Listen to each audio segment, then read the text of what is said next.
The destiny of dreams is here, Super Indy 7, where we will crown a brand new Super Indy champion for the 7th year in a row. Joe Dombrowski ringside, joined as always by Jay Worthington Farnsworth. And Mr. Farnsworth, tonight we make history again.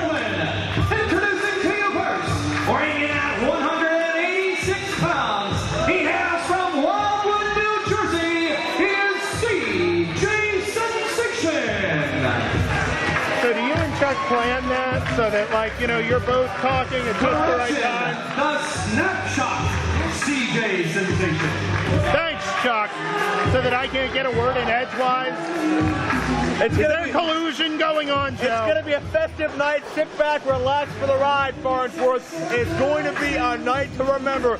8 of the best athletes in the world in the Super Indy Tournament, plus a lot more great action and surprises on this DVD broadcast. And we're set to start things off to determine the 8th spot in Super Indy 7 because thanks to some chicanery, some circumstances involving the Gambino family, we have an open spot. We do, and it's going to be interesting to see who gets to be part of the big dance here, Joe. In the ring now is the Snapshot CJ Sensation, the War Machine member. He rolls the streets in like how you sleep. He weighs in at 176 pounds. Gold number, Michael Facade. What we got here, Joe, if I may get a word in edgewise, Certainly. are two people, both with different motivations, but both just looking to get that career kicked up to the next gear. One guy who's tasted the gold, but now is trying to figure out what to do now that he's lost it, and another who's restarted his career back in the ring. Ladies and gentlemen, the winner of this contest will earn a spot in the quarterfinal round of tonight's Super Indy 7 tournament. And that's exactly what both of these guys are looking for, that spot in the tournament, that chance to move up to that next level and get recognized even more here in IWC. Well, we saw Michael Facade leave his mark on Super Indy, already tagging that sign on the way to the ring. The Suburban Terrorist, the spray paint enthusiast, frequent tag team partner of Johnny Gargano, unfortunately not here tonight, did not qualify for the tournament. But however, one of these men will make it to the quarterfinals. But what a test they have to face in the quarterfinals. The Havana Pitbull, the Rottweiler, Ricky Reyes, is the opponent of the open seat.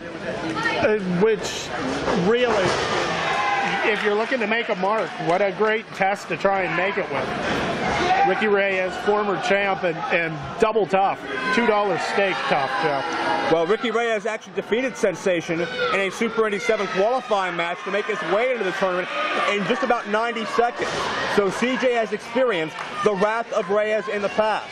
And Facade, clearly the odds-on favorite as far as the crowd's concerned, but what about that senseless assault, more gang warfare, more underground-type mentality from the Gambino family, assaulting Super Hentai at his training facility that he works out in and trains and mentors some of our young athletes in.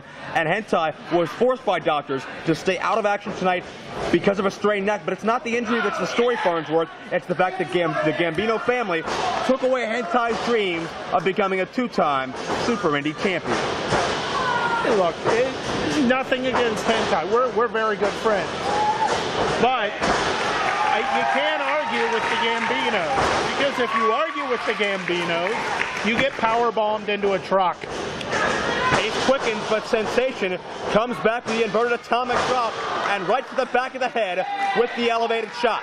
And CJ Sensation certainly has been on a quest for respect for many months. First near fall of the evening, and certainly a good showing in Super Indy 7 will do that. Blatant choke there. Bobby Williams, who's looking quite dapper tonight, able to detect it.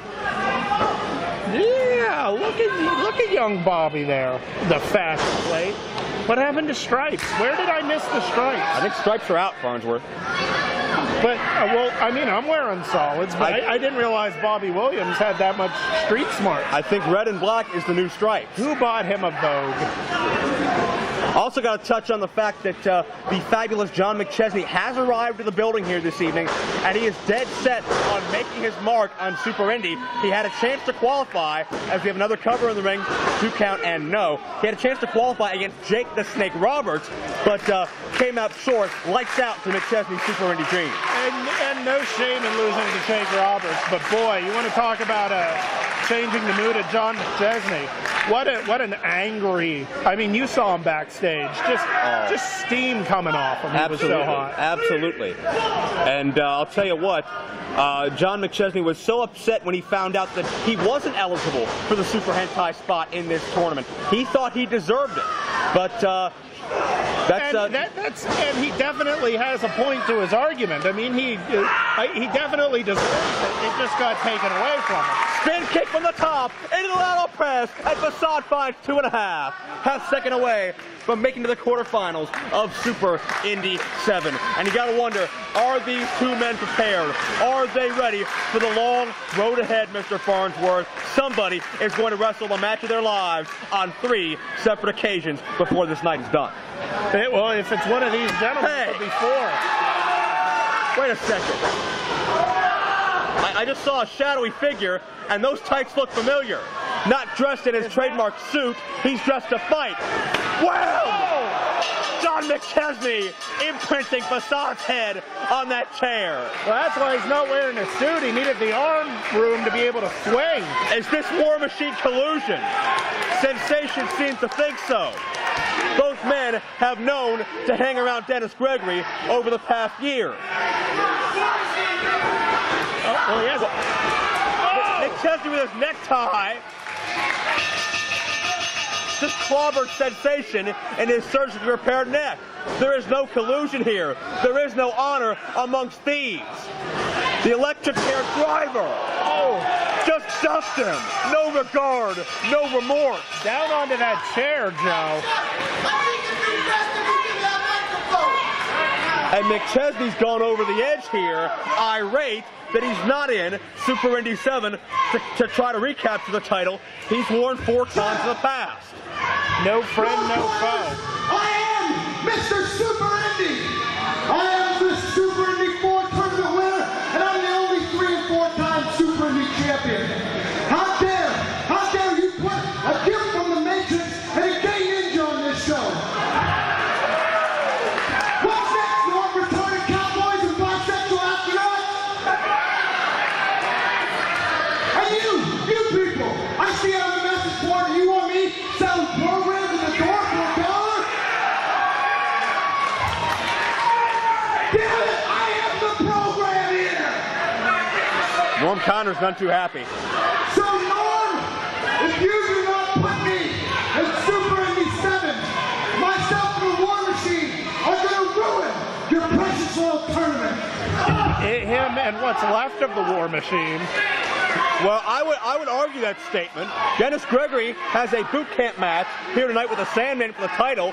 Brent Albright's not here. Sebastian Dark's not here. Sean DeBari's not here. John McChesney's a man alone, as far as I see it. Yeah. I mean, pretty much it was a 2-man army that just got its ranks cut in half, Joe. John McChesney is going to insert himself in Super Indy 7 if management doesn't do it for him. And you got to believe we haven't seen the last of the fabulous one as Super Indy 7 gets started in a moment.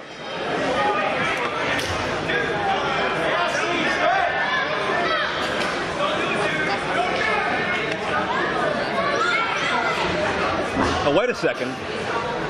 Member of IWC Security, who's been bullied around by Sensation the past couple months. CJ tried to take out his frustrations again.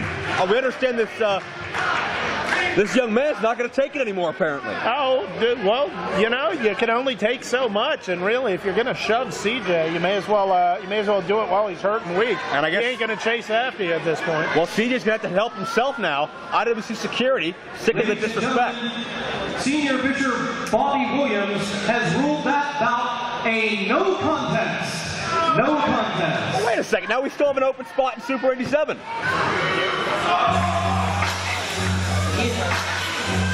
Ladies and gentlemen, the following contest set for 1 fall at the 20-minute time limit, and it is a quarterfinal round match in Super Indy 7.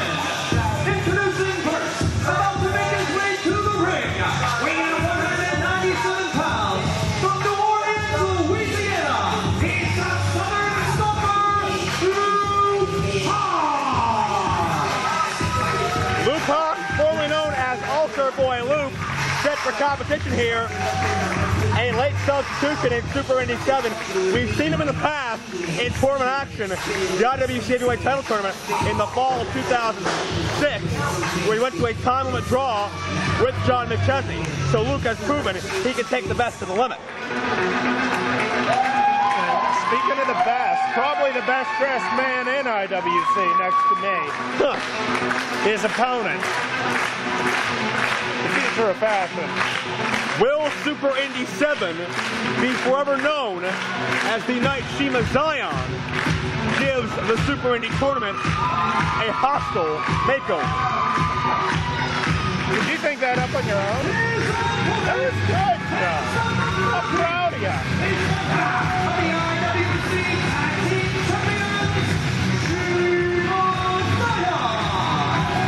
Shiima Xion went to a time limit draw with tag team partner Jason Gory in a Super Indy qualifier. As a result of the indecisive finish, both men were granted a spot into this prestigious tournament.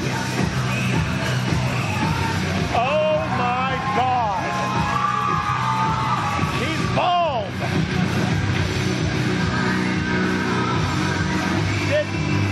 Nothing to say, Joe? Well, Shiima Xion is a man of many hats and man of many hairstyles. And now apparently that hat is a little looser.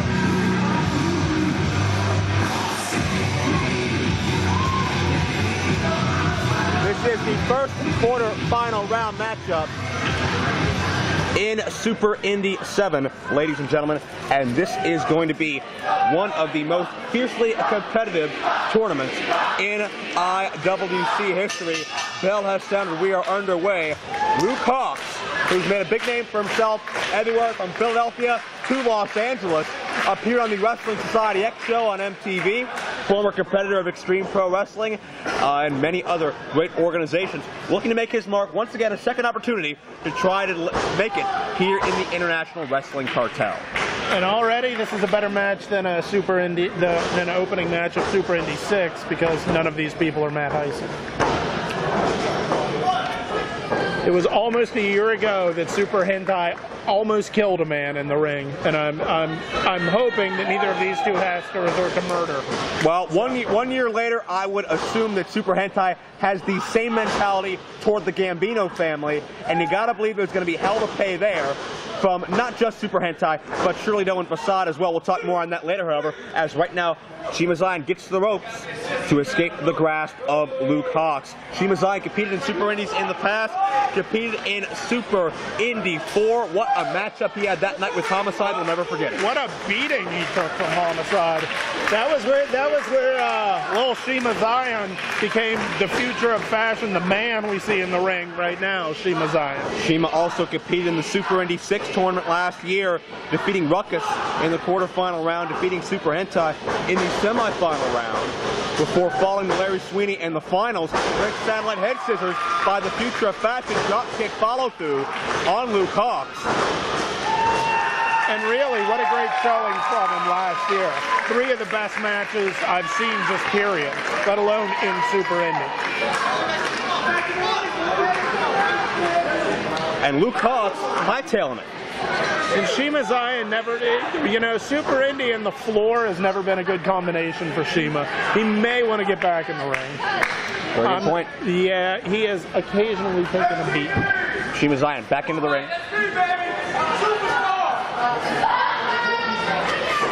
Both men circling one another.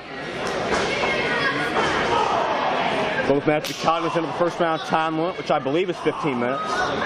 Also have to be cognizant of endurance, staying power. It's going to be a long night for a couple of individuals, as Shiima Xion went for a reverse leapfrog, caught in midair, back suplex. Luke Hawx feeling pretty good about himself now. Down with the lateral press, hook of the leg, and no.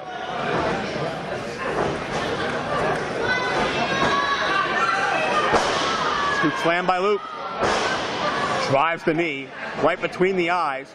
Perfectly placed, goes for the cover, and that's not going to be all, however. Shiima Xion, we've seen him persevere through so much in Super Indy, through so much in cage matches as well.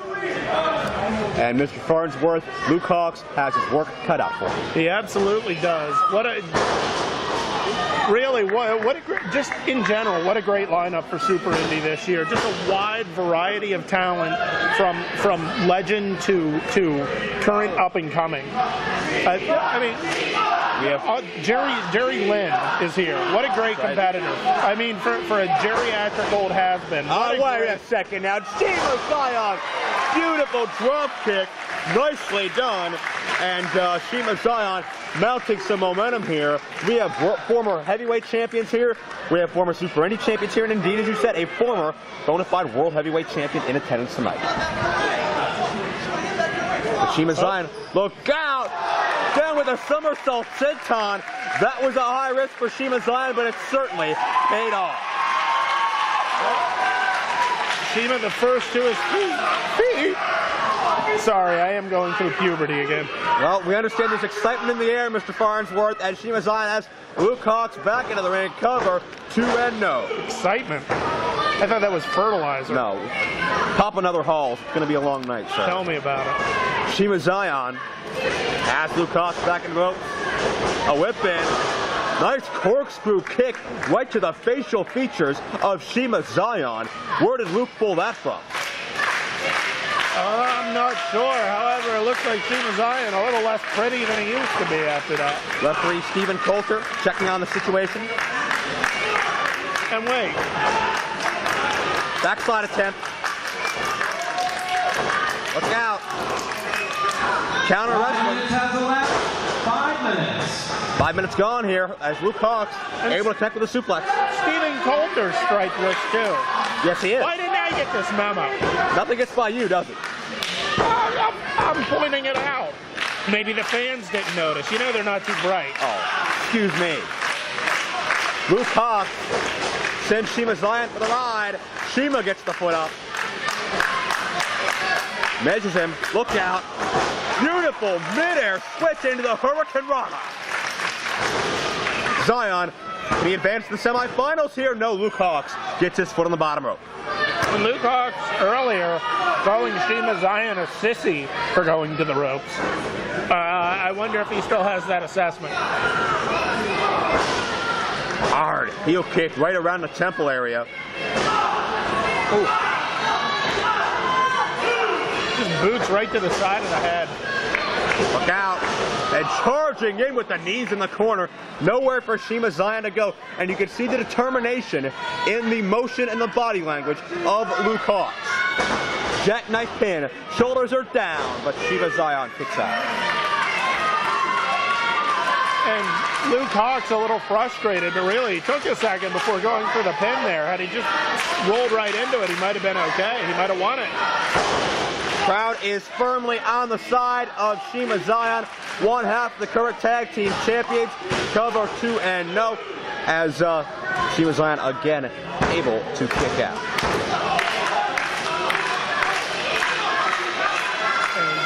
And don't write off Shiima Xion just because he's currently a tag team competitor. So much experience in the singles ranks, experience in Japan, in Canada. Shiima Xion going on a tour of Mexico next week, Farnsworth. Yeah, a great singles competitor who just happens to currently be in a great tag team. Kick, counter, and Shiima uses the momentum to drive down with the inverted DDT.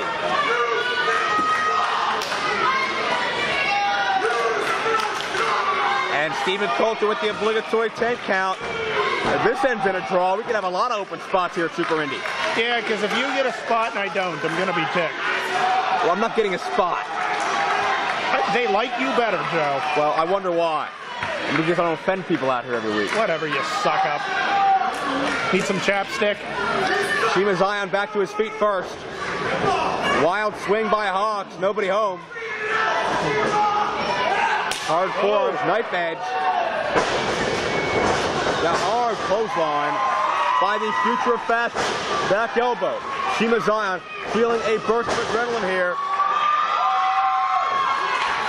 Momentum's on his side.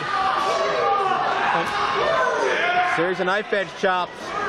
Luke puts the brakes on, flies him down. Beautifully done with the neck breaker. Shiima didn't get all the luster he wanted to on those chops, and Luke Hawx was able to capitalize. Well, eventually, you may not know this being that you're not athletic. Cover 2 and no. Your arms start getting tired. Raising them up and then throwing that off, it's kind of tough. Oh, absolutely. Wears you out. Wild martial arts style kick again. 10 minutes. Shiima Xion gets the jawbreaker. Oh, Off the down face first. the VGC. Cover 2 and no. And Shiima Xion cannot believe that was not a 3 count and a spot in the semifinal round. Oh. Look out, overhead with a T-bone. Farnsworth, winner of this matchup, I do believe will face the winner of Jason Gory and Jerry Lynn. We could have a babyface fire semifinal here. And who wouldn't want to see that? I mean, we've seen those two tear through each other before. I'd love to see it again. We get some closer to the qualifying match as Luke Hawx lands right on the tailbone, and Shiima calls that the Bible Black, and that's all. 2 knees right to the chest. Your winner and advancing to the semifinal round, Shiima Xion. Jay, was it Farnsworth? Those might have been the wildest double knees of all time. Absolutely. That was knees gone wild, Joe. Shiima Xion advances to the semifinal round. Who will his opponent be, and will he go all the way? Shiima Xion could walk out of the Court Time Sports Center a dual champion. We'll see later tonight. Here we go.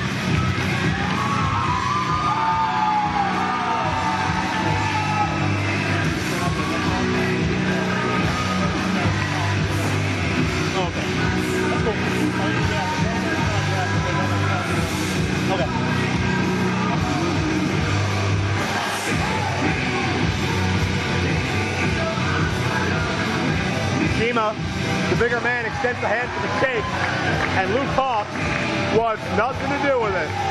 Luke Hawx.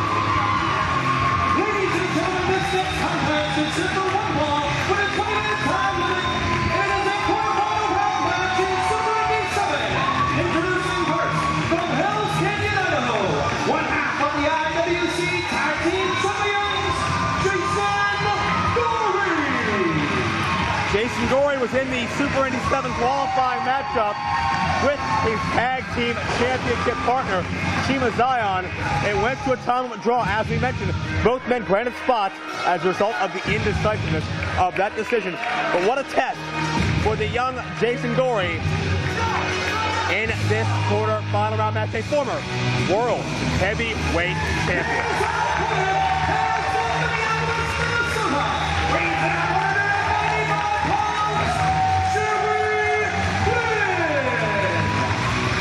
Jerry Lynn is a former WWE Light Heavyweight Champion, TNA World Tag Team Champion, TNA X Division Champion, and indeed a former ECW World Heavyweight Champion, competing in his first Super Indy Tournament tonight.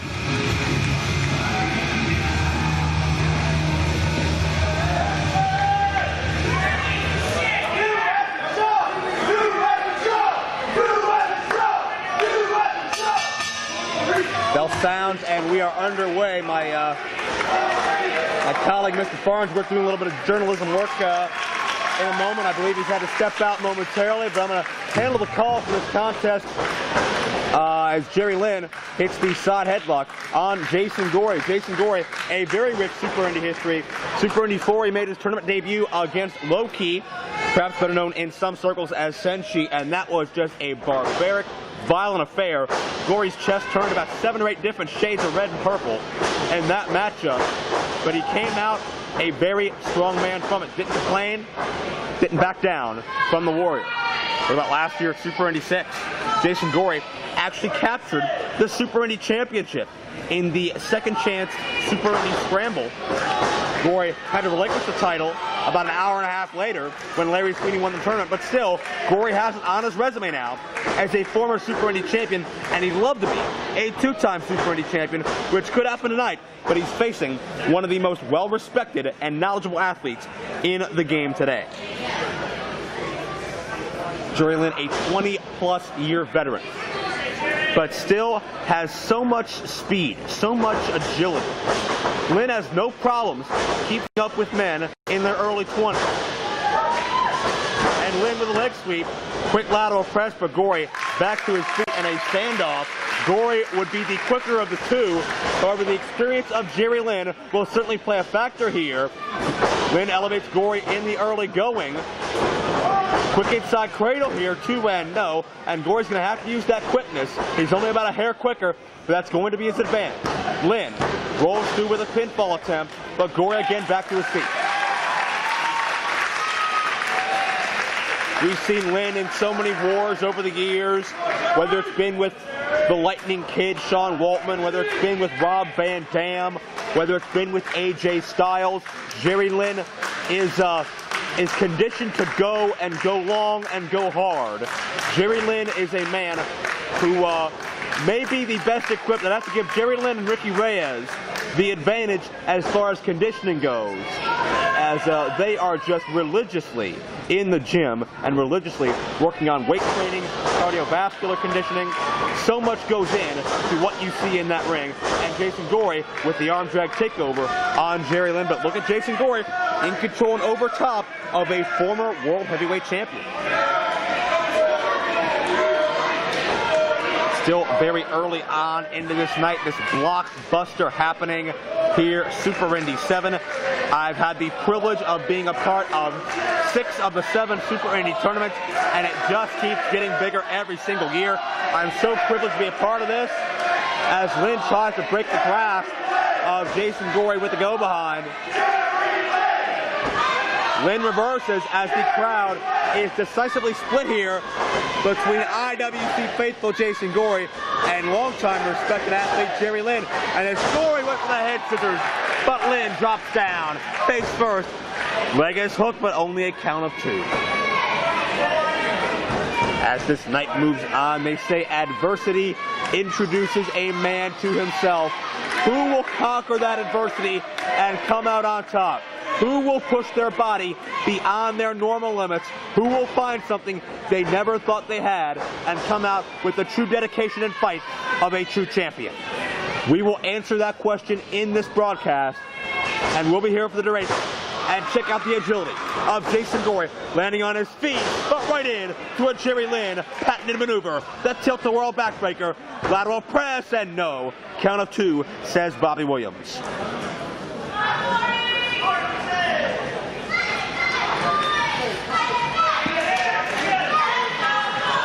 Lynn with the chin lock.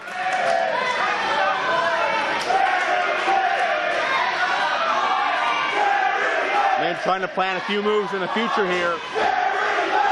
Trying to ground the flyer Gory.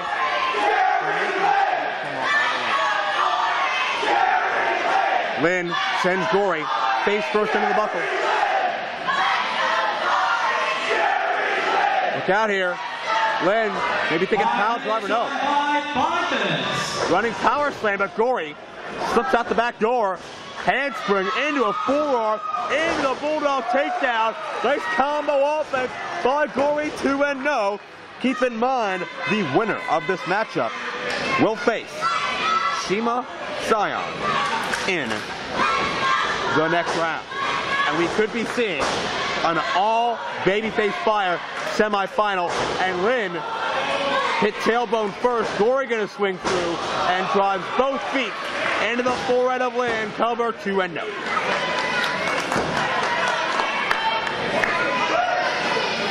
And Jerry Lynn is in trouble at this point. Jason Gory has an advantage.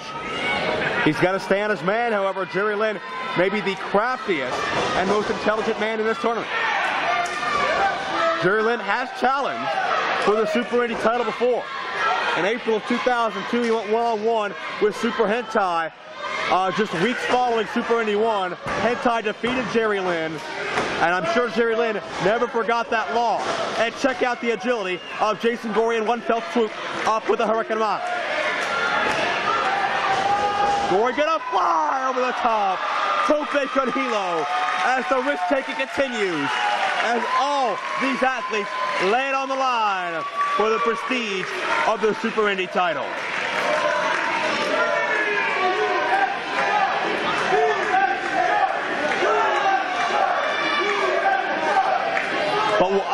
these men be able to recover in time for the semifinals, for the continuation of this matchup. That's the detriment of high risk, especially so early. But at the same point, you have to win at all costs. As Gory lands on his feet, takes the lung blower. We've seen amazing agility from Gory all the way through as he gets 2.5 again. And keep in mind, as we touched upon earlier, the wars Jerry Lynn has been through in his career, once again, a take to keep him down is a standing moonsault, no another near fall.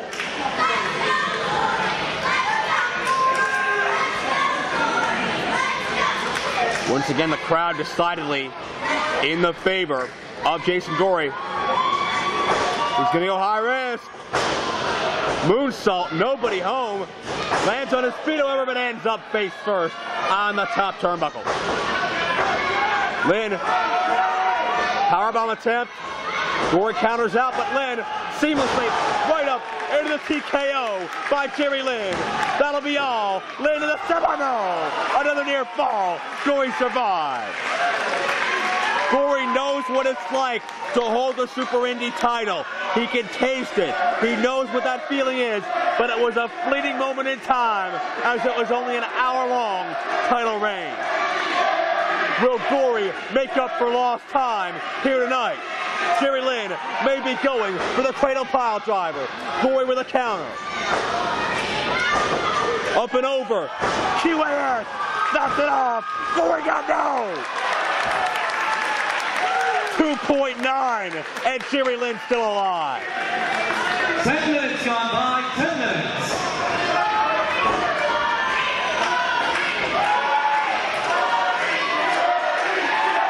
Gory up top. Look out. 450. Nobody home. Couldn't land on his feet on this occasion. The Mahi straw cradle. Jerry Lynn, no. Another near fall. And this is just the first round. What is it going to take? Jerry Lynn, cradle power driver. He won a world title with it. And he's going to the semifinals. Your winner and advancing to the semifinal round, Jerry Lynn. Will the once dubbed New Effin' Show be the New Effin' Champ by the end of the night? Jerry Lynn, 20 plus years in the game, still as good as he's ever been, if not better. Jerry Lynn, a hell of a contest over Jason Gory here tonight in the quarterfinal round. Semifinal round coming up. Jerry Lynn and Shiima Xion. And what a night this could be. Will Jerry Lynn avenge his Super Indy title loss from 6 years ago? We will find out. Jerry Lynn, Shiima Xion in the second round.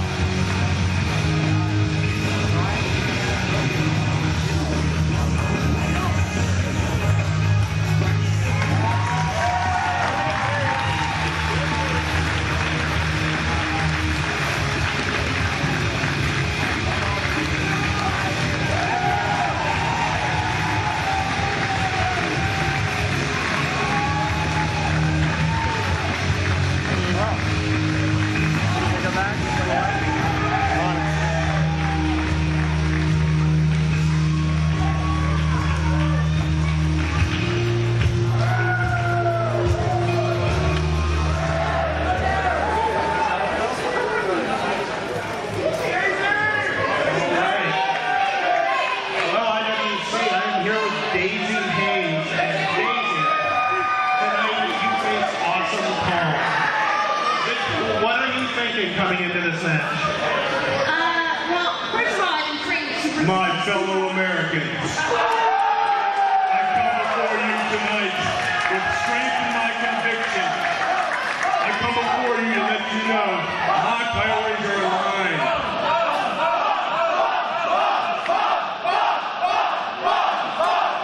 Crowd chanting bum. Unlike you people, whose priorities are sat around on the couch and worry about the price of gasoline, I say to you, what about the price of freedom? when I put the Sandman to sleep. Climb on top for the 5th time as the IWC Heavyweight Champion. When the field general resumes his command, he's... Excuse me. You still here, Hot Pocket? Listen, lady, nobody wants to hear you whine. Really. They don't want to hear you talk. They just want to see you naked. That's just tasty. You see, my personal belief is if women didn't have vaginas, men wouldn't even talk to them. So why don't you quit your bitching, get in the kitchen, make me a sandwich. We apologize for that. When I'm through eating, maybe I'll give you a ride all day past the Dennywood.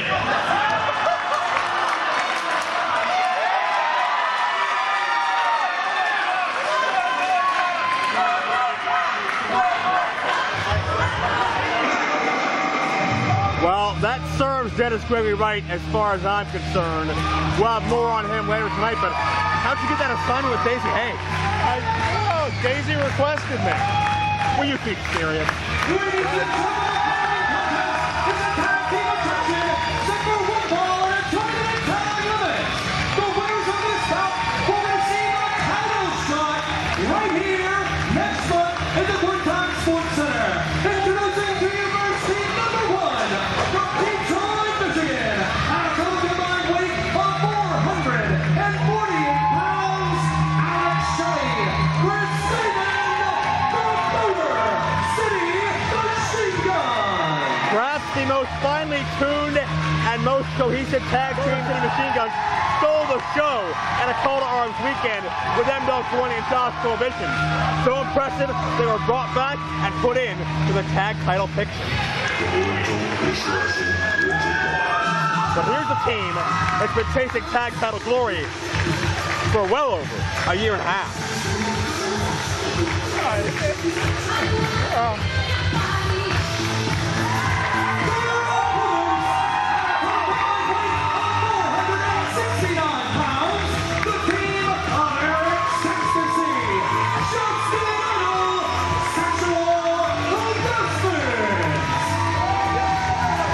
Interviewed Daizee Haze.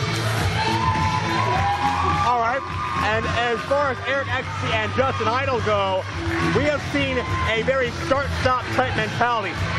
Justin's serious, Justin's not serious, Eric's not serious. They're goofy, they're half serious, half goofy. They want to be champions, they want to be goofy, while they're being serious.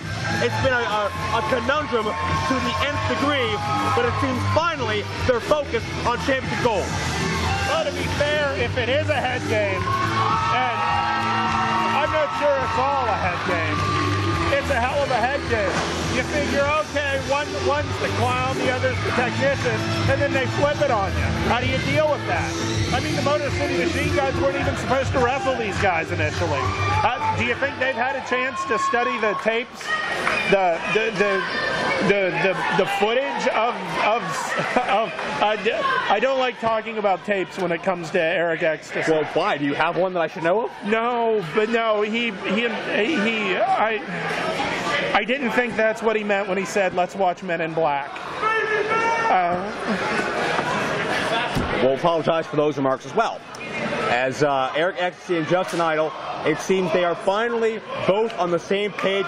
There was a rift in the team for a while, but Justin Idol is going to start out action with multiple-time former TNA X Division champion, former IWC Super Indy champion, a man who was once undefeated in IWC for 2 entire years, Chris Sabin. And, yeah.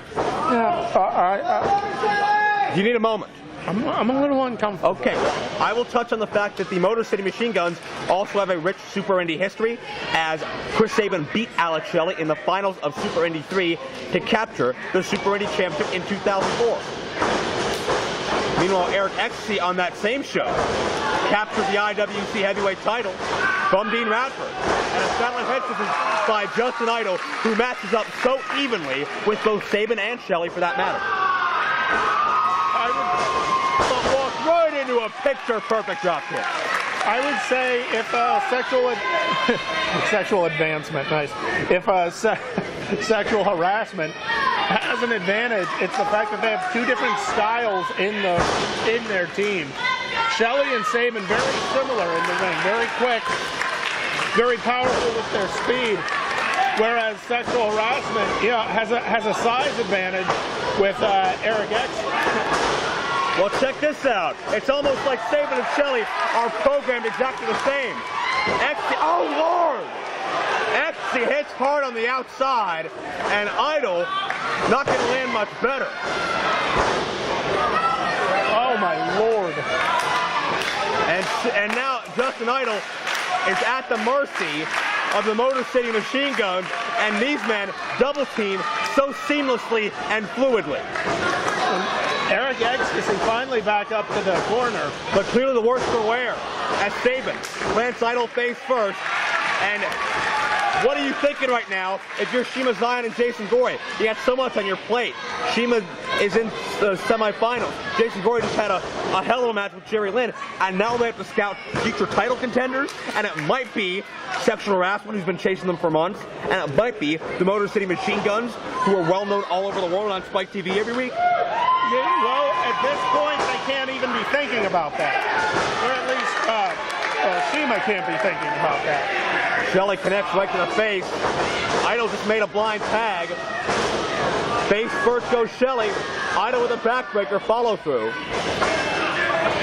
And Idol with a high face to Sabin. And you can see the aggression of sexual harassment. I don't think they like the fact that the Machine Guns kind of swooped into the top of the rankings through the back door, so to speak. And can you blame them? I mean, they've been tearing it up here in IWC. Sexual harassment has faced everyone to try and get to where they're at. The Machine Guns just sort of show up. And, oh, hey, well, why don't we put you on? Only a 1 count as Shelley quick to get off his back instinctively. Sexual harassment has been on a win streak for a number of months now. They beat Reyes and Johnny Gargano at the Night of Legends.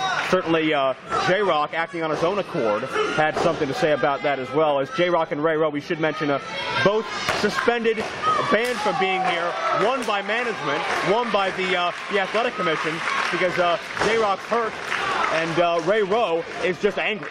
No. Yeah, Reyes went from an emotionless monster to an angry monster. Cover 2-0 as J-Rock needed staples in his head after the chair shot Reyes gave him. And you got to wonder what the 6'8" monster Jason Bane thinks. That's J-Rock's hired gun. I think we still haven't seen the last of him in this situation. No, that story is far from over. There's still a hell of a lot of mountain to climb on that one. It's Eric Ecstasy in the ring with Alex Shelley right now. Shelley sent hard into the buckle. Follow through with a splash. And, you know, Harassment's playing a very smart game. The Motor City Machine Guns known for their quick, rapid-fire tag team offense. And there's a great double team maneuver. The elevated Bulldog almost shades the Steiners by sexual harassment. And they're going to get a near fall. And they are cutting off Alex Shelley from his tag team partner. He's not going to be able to, he's not letting him get that tag, not letting him get that offense started. Well, the Machine Guns work so very, very well in tandem, perhaps better than any other tag team anywhere since about the 1980s. So if you can isolate them, you have a shot. But when they're together, it seems like there's almost telecommunication there. They're on the same wavelength. And Shelley, paintbrush job to both guys. And Ecstasy with a miscue, and Shelley with the enziguri. But can Shelley tag in Chris Sabin? And Sabin's in. Look out here. Missile drop kick on the money. Ida with a back kick. The jumping enziguri. A Chris Sabin staple. An Ecstasy for the second time. Hits hard. Dumped out to the floor. And when you're that big of a man, falling over that top rope hurts. And there you see Sabin pointing to his hand, representing the state of Michigan. Shelley and Sabin are Detroit born and bred, trained by the great tactician Scott D'Amore. As Sabin charges through, and Shelley comes from the rear. Double kick, nowhere to go. Is that what the hand pointing thing means? Yes, that's what it means. Twisting powerbomb by Sabin to a no. I just figured they were trying something. I thought you were going to get mad at me from saying from the rear in a sexual harassment match. Choke slam counter. But Shelley, and there you see, when it's a potential for a double team, it's all machine guns, and you never know which direction they're coming from or what they're going to hit you with. And a double super kick with ecstasy on his knee. And it's constant. It's not just one move. It's chain after chain after chain of moves. Talk about students of the game. That's Sabin and Shelley. Again, a step ahead of Idol now. Elbow up, knee up. Both machine guns are hurt. Idol follows through with a drop kick, 1 foot for each man. And this is his best chance. It's one-on-one. Idol. Maybe going for the idolizer. Gonna drop right in his head, but a counter. Wait, cradle shock. Cradle shock by Sabin, no. That's how he won many a Super Indy title match. But Idol was able to counter, and now from behind, into the cradle. Action so fast he can't even keep up with it, and they got it. A huge win.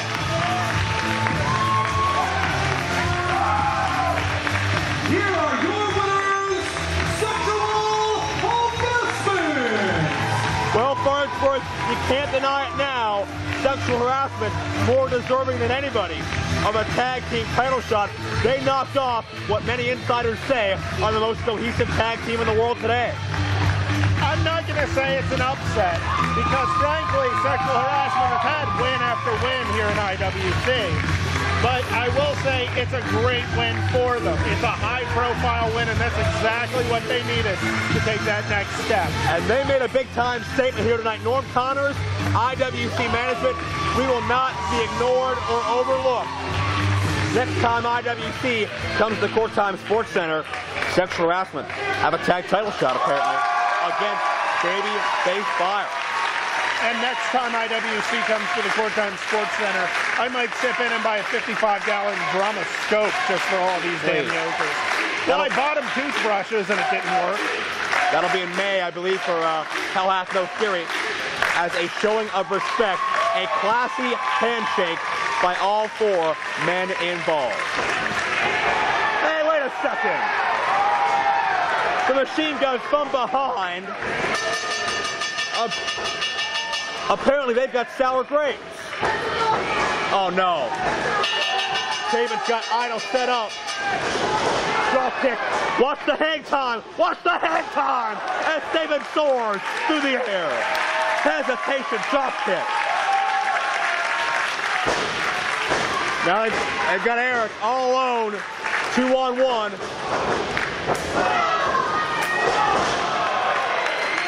Series of kicks. Right out. Good night, Eric Ecstasy. And the machine guns make a statement. They're not going to be overlooked either. Well, they got the win, but, you know, they paid for it. Shelley disrespectfully kicking the symbolic dirt in the face of Ecstasy. As the Motor City Machine Guns are the last team standing. And you see that motion by Alex Shelley around the waist. He wants the IWC tag titles around his and Sabin's waist. But Sexual Harassment are now the top contenders for Babyface Fire. But we've seen Shelley and Sabin are not going away. And six next stop is a quarter-mile match in the Super Indy Tournament. Introducing first, from West Hollywood, California, weighing at 186 pounds,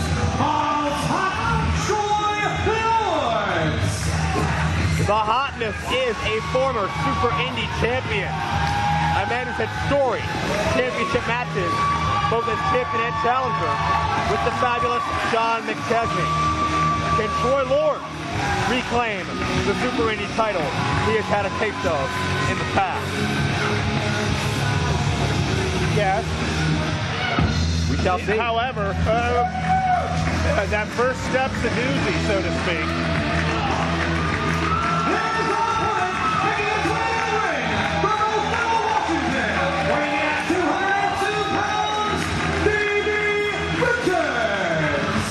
an impact Davey Richards made in his IWC debut late last year. Perhaps the highlight of that series was a series of matches with Ricky Reyes, the man of Pitbull. Matches so competitive and so hard fought, Richards was win the very first seed into Super Indy. And really, like you mentioned, just what a performance to earn that first seed. Has consistently just brought 100% every time he steps in the ring. And what must be going through Troy Lord's mind looking at such a hard-hitting individual in Davey Richards, heavily influenced by the Dynamite Kid. And quick takedown by Richards early on. Did you hear banjos? I don't believe so. I mean, I wouldn't be surprised here in Pennsylvania, but Stop it. What do you got, a sound machine under the table now? Give me a break. do you see a sound machine? Don't look under the table, cheap monkey. Why don't you call the match, Joe? Davey Richards take control of Troy Lord's. Sound machine. Richards has been nursing an injured back these past several weeks. Miami sound machine. Richards had to miss a tour of England for my good friend, former boss Stephen Gauntlet, who still owes me several $100s. Nice to see you, Mr. Gauntlet. Anyway, Davey Richards with a sharp kick to the back of Troy Lord's, and Davey Richards was able to bypass the scummy, seedy underworld of England independent wrestling and is here at the big show, the big dance of IWC, to capture, hopefully in his mind, the Super Indy Championship. Are you a little bitter, Joe? Did I detect some bitterness in that statement? I'm just asking. Collar elbow tie-up. I'm not judging. Nope, there is a time and a place for that, and that is not here. We need to worry about Super Indy. We need to worry about Shiima Xion, Jerry Lynn, already qualified. And we need to talk about Davey Richards and Troy Lords. Troy Lords had Super Indy 5-1. We were there for it, Farnsworth. But thanks to that knee injury, Troy Lords passed out from the pain, lost the final round matchup, and ended up with Delirious as Super Indy champion. Very true. Oh, wow. And Richards comes out on top of Troy Lords. Has a step over toe hold now. And he's feeling pretty good about his appearance as well. And rocks back with the Muda lock. This puts pressure on both ends of the anatomy.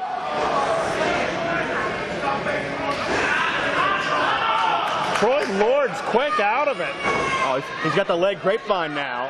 Has it scissored. And Davey Richards now finds himself trapped. But Richards right back with the toe hold and the grapevine. But Lord's is into the rope.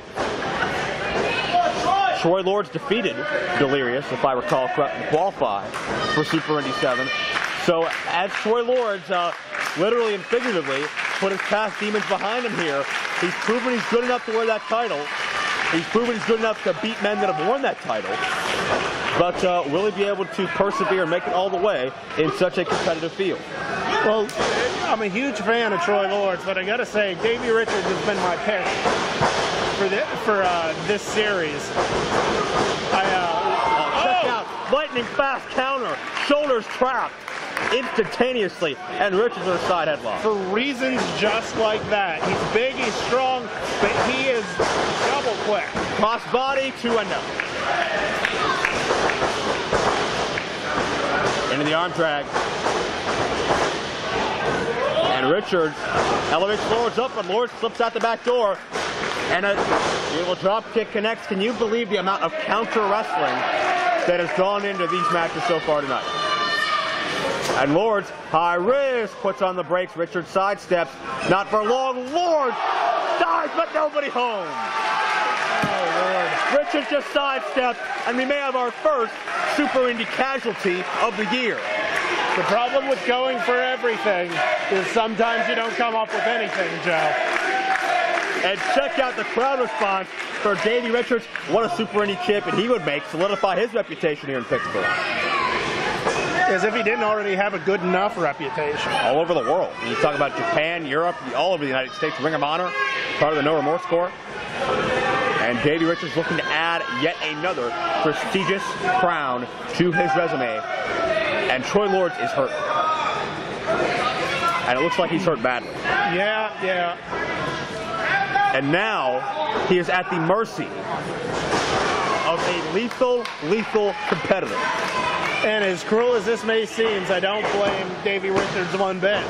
Well, Davey Richards is 100% competitor through and through. He's not going to take a day off. He's not going to take anybody lightly. And he's not going to go easy on anybody out of sympathy. And you see, the kick aimed right for the back. Richards wants to win just as much, if not more so, than anybody in that locker room. And he doesn't care what he has to do to attain that. He didn't come here to make friends. Didn't come here to sign autographs. He came here to win the Super Indy title. Snap suplex, very Dynamite Kid-like. 2 and no. Richards so technically sound. Hard body scissor. He's making Troy Lords fight for the air, putting the pressure on that injured back already. It's a term that's been used to describe other athletes throughout the years, but it fits Davey Richards. He has excellence of execution in between those ropes. And Lords just trying to battle out here. Yeah, give it up to Troy Lords. He has not laid down. He has not walked away. He didn't even try really to nurse it too much out on outside. Like he's not trying to bide time. He is in there and fighting as best as he can. You know, considering that his vertebrae are all over his back at this point. Well, we've always seen Troy Lords perhaps have more guts than brains. Super Indy 5, he passed out. He had the opportunity to relinquish the spot, but he wanted to gut it out. And Troy Lords really will not back down from any situation. We've said it 1,000 times. Balls hot goes balls to the wall. Amen. Oh. 5 minutes gone by, 5 minutes. Lords just ran into a kick, and oh God! You want to talk about reckless abandon?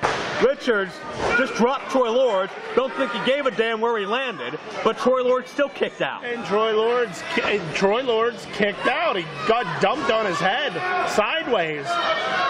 Check this out. Gory special. Locking the arms together, locking the hands, just stretching away at the shoulders, the pec muscles, the back. This affects so much of Lords. Shoulders are down, great leverage, but Lords with a reversal now. 2 and no. Troy Lords is not letting that injured back stop him.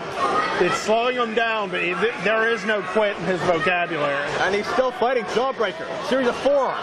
But Richards again busts him back first, and a series of headbutts. Knife edge chops. Davey Richards all over Troy Lords. No wasted motion. And through with the forearm. Follow through. Lords out on his feet, but able to counter with the enziguri. Perfectly placed, well timed. Troy Lords, despite how he looks right now, is still definitely in this. And Davey may be out of it. And frankly, I think as much as we talked about Davey Richards looking to get this, I think we're in agreement. Troy Lords wants it more. Troy Lords knows what it means to have that belt. He's had the taste of it, and that makes him want it all the more. That's right, and he lost that championship under dubious circumstances a year ago. And he never was able to climb back on top and get that opportunity. Check this out. Lords tries to take away the vertical base. That's what you got to do. You got to chop down Davey Richards. That's your only hope. And Lords went for the suplex, but there was just nothing left. His back gave out, and Richards.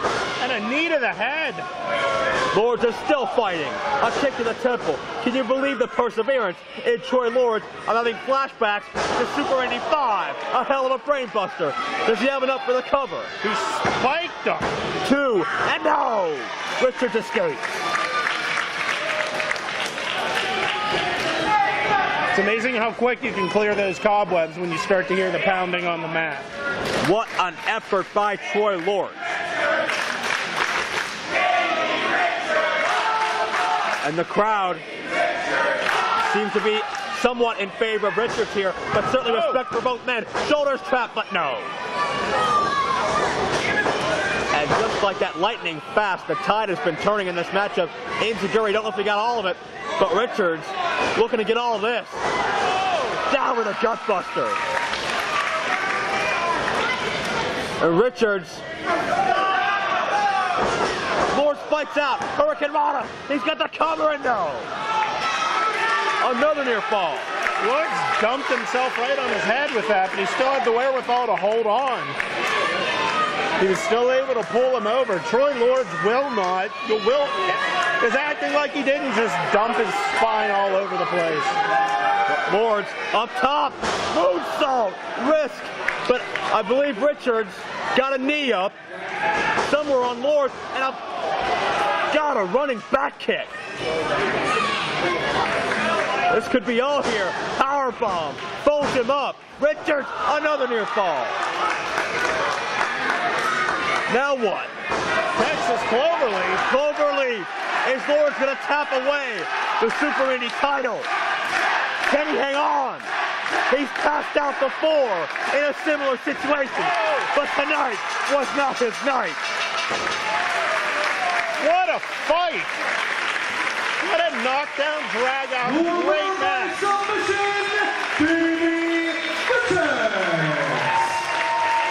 Davey Richards scores the victory over Troy Lords, but what about the effort of Troy Lords with a bad back, so many near falls, so many escapes. Troy Lords still keeps himself in the Super Indy hunt, but what a heartbreaker, he's out in the quarterfinals. This is one of those matches where Norm Connors has to notice Troy Lords' performance. Even though he didn't get a W in the win-loss column, you have to notice the fight that Troy Lords gave in that ring. There's a phrase, leave it on the playing field, leave it in the ring. If you're going to leave it there. That's exactly what Troy Lords did. 100% fight. Respectful handshake, the running theme of the night, unless you're the machine guns, I guess. But the Super Indy Tournament continues to press on. Davey Richards will meet the winner of the next match, but we don't even know who's in the next match. Ricky Reyes and all of us will find out the final seed in just a heartbeat. Come on, Joe. Come on. The following Super Indy 7 quarterfinal round is set for one fall in a 20-minute time limit. Introducing first, from Vancouver, by way of Los Angeles, here is Ricky Reyes. The Rottweiler and Havana Pitbull has bad Super Indy memories. A year ago, Super Indy 6, he was screwed out of the heavyweight title. He hopes to make up for it this year with a Super Indy title win. And really, I gotta state, Lord Connors, if I can ask you to come on over here for a second. You and I both know, I heard in the back earlier, doctors have not cleared hentai to participate here in Super Indy 7. Thanks to the Gambinos. Facade and CJ, they didn't advance. Norm, what are your thoughts? Norm spots are musical? I somehow doubt that. I think we're being interrupted, Mr. Farnsworth.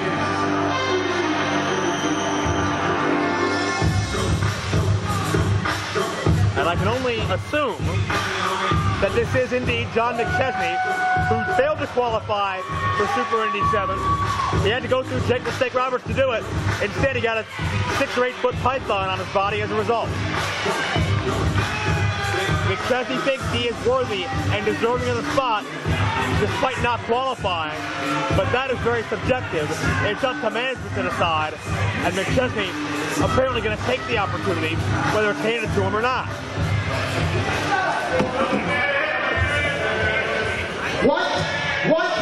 Norm, you know, and all these people know that I deserve to be in this tournament. He does. Well, he's got it great, but that's not his decision. I'm not Francis, I'm not snake food, I'm Mr. Super Indy. Don't touch me. And I will do anything. I will fight anyone to get to this tournament. Anyone? The last time I saw you, you had a snake crawling all over your back in Franklin, Pennsylvania.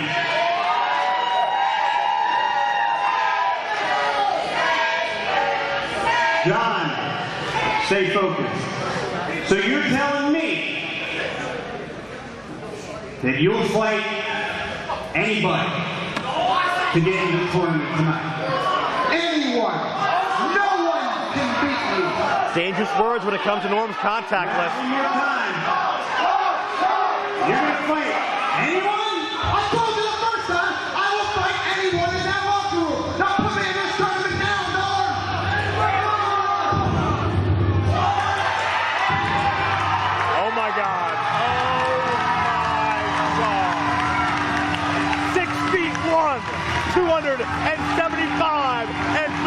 pounds. And she is the TNA Women's Knockout Champion. And she is completely indestructible and unstoppable. And indeed, she is awesome. Oh my God. Awesome Kong is in IWC Wrestling. And John McChesney may have met his match. What was I telling you earlier? There's, of all the competitors currently in TNA, the one that scares me the most. Wait a second. From behind. You ring the bell. John, you're in the tournament. We got a match. Reyes with a Dragon Sleeper, I believe. And that's it. Tap out. Good night. Reyes.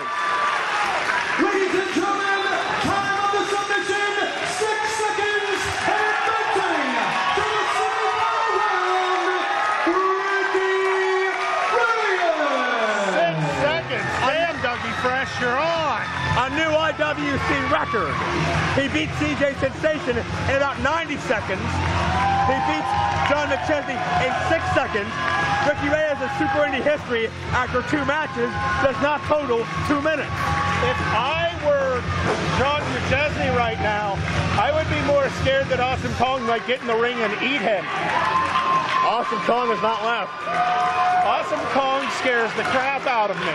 Well, John McChesney got his wish, didn't he? He got a spot in Super Indy 7. Yeah, congrats, John. Fabulous. Just fabulous. That is indeed what you get for crossing the bond. She's getting in the ring, Joe. And now he may be crossing Kong.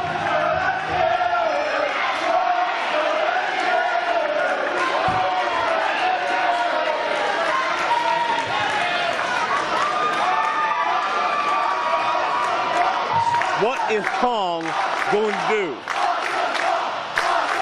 She does not have her handler, Reyes Saeed, here. There's no one to control her, no one to restrain her.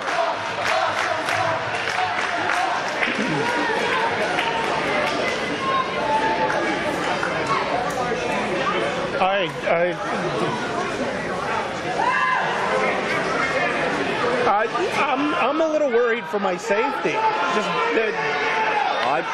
And I'm back here. Norm, can we feed her a trainee or something? And 6'6", the ladies found a Super 1 ball and a 20-minute time limit. Introducing in the ring from Tokyo, Japan, weighing in at none of your business. She's the TNA Knockout Champion, Awesome Kong. And she doesn't leave if she doesn't want to leave. Time for her match, apparently. Whether it was on the format sheet or not. I'm not going to tell her no. We're feeding her Daizee Haze. That Hot Pocket's not gonna settle her down. To feed her. Her opponent weighs in at 110 pounds. Fans, enter it for Daizee Haze.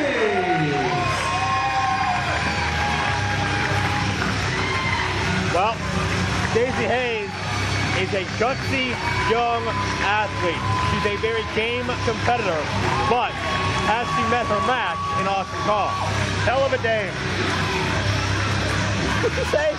Hell of a dame. Don't tell her you said that. I tell her. It's a compliment. What?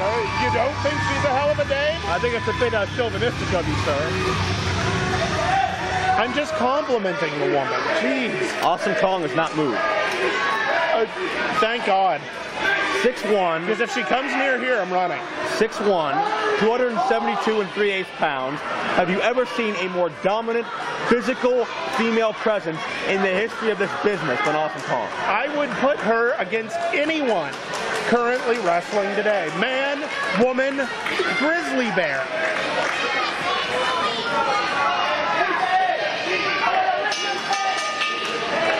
The eyes of Awesome Kong are cold and unforgiving. We've seen what she's done on TNA television, the likes of Gail Kim, to ODB, many, many other women. Daizee Haze may be another notch on that belt.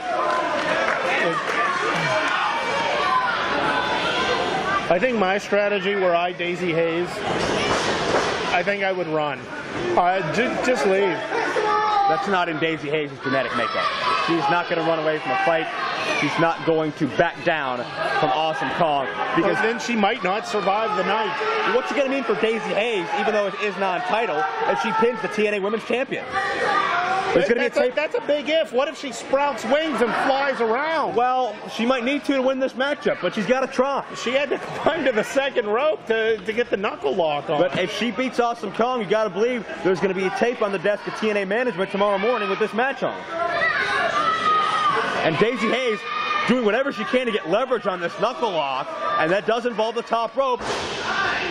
Right at the back of Awesome Kong. I think Awesome Kong felt a fly land on her. All that did was made her mad.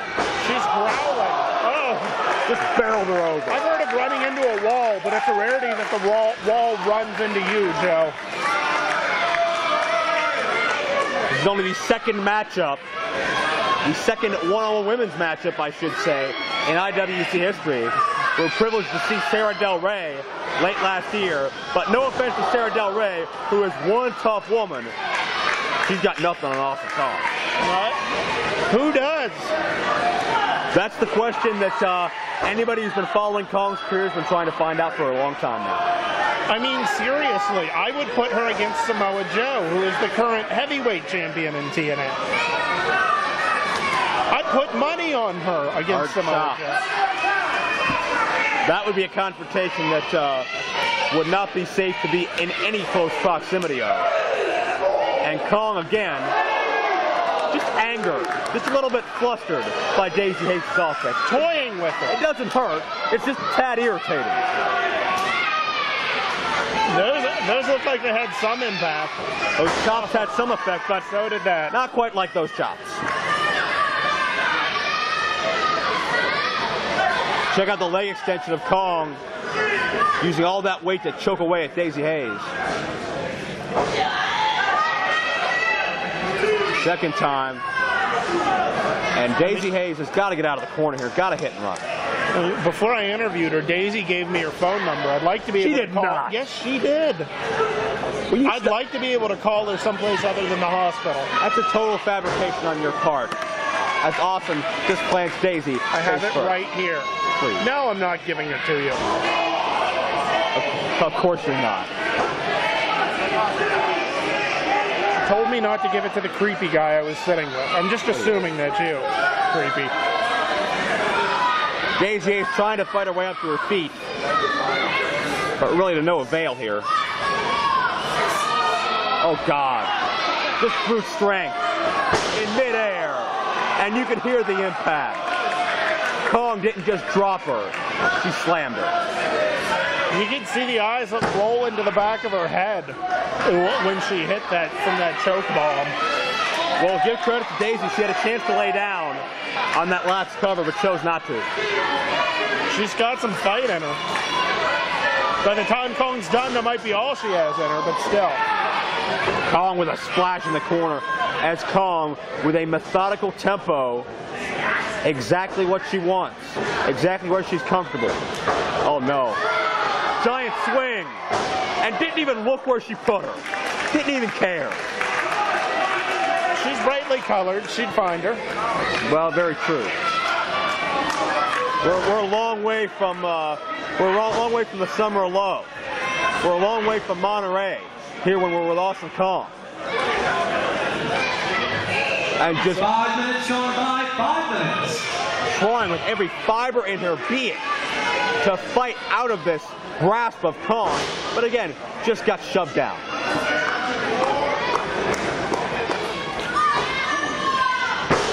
Kong again with the slam. Huge splash, but nobody home. This may be Haze's opening. This is the best opportunity she has right now. This is the first we've seen Kong off her feet. That's very true. Awesome Kong has been taken down, but she's not going to stay down. Haze charging in. Sunset flip, not in your life. Look out. Oh, nobody home. If I were Daizee Haze, I'd get a chair and beat her with it. Oh, that's a disqualification, please. It's the only way she's made. Oh, Drop kick cover, no. Another powerful escape by Awesome Kong. seriously. Daizee Haze has to wonder what does it take. She might be eyeing up a chair at this point. She may be. We know it's not beyond her. Well, I think she'd like to avoid it for this matchup. Missile drop kick, and it only sent Kong back about 3 or 4 steps. Ungodly amount of power and mass in Awesome Kong. Second time. Oh my God, she's still up. She's teetering, but she's not falling down. And she's just sauntering over to her. Look out, third one, and Kong's off her feet. Kong is down. Kong is down. Can Haze get the cover? Her shot, 2.5. Kong is out. Daizee Haze crawling over to Awesome Kong had a shocked look on her face. Like, finally, it worked.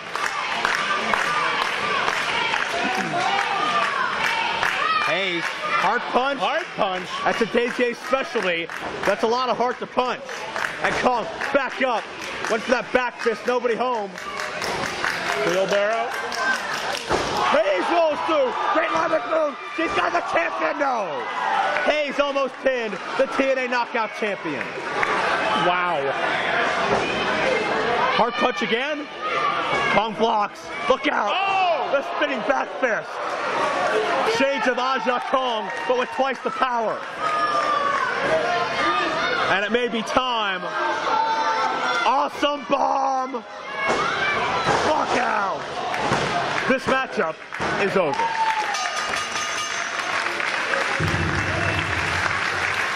Here is your winner, Awesome Kong!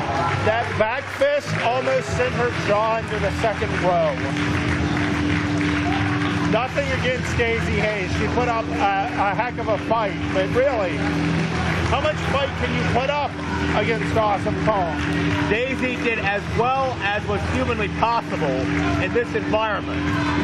But 272 some odd pounds. Oh, wait a second. We had company on the entranceway. Is that Dennis Gregory I just saw? It is. Kong leaves, still TNA Women's Knockout Champion.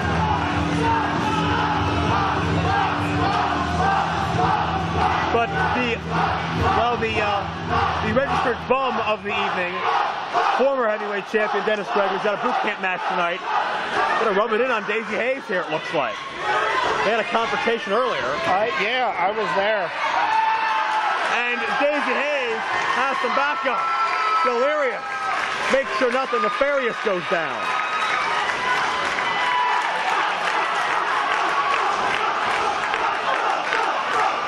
And Gregory, quick to get out of Dodge. He knows he's in for a literal and figurative war tonight. He doesn't want to pick a fight with Delirious. Exactly. He already has a heck of a heap and helping on his plate as is. He's not going back for seconds till that plate's clean. And Delirious is in the second chance Super Indy Scramble tonight. Delirious and Gregory have a confrontation, but both men have a full plate later tonight, as well as the Super Indy semifinals, as the stakes keep rising as this broadcast continues. Ladies and gentlemen, the second half of Super Indy 7 is underway. Semifinal round action is next. And the following semi-final round match is set for 1 fall and a 30-minute time limit. Introducing first, each one half of the tag team champions. Please welcome back Shiima Xion. Shiima Xion survived Ultra Boy Luke Hawx in the quarterfinal round. Shiima's made it to the finals before, but come up short. Will tonight be a different story?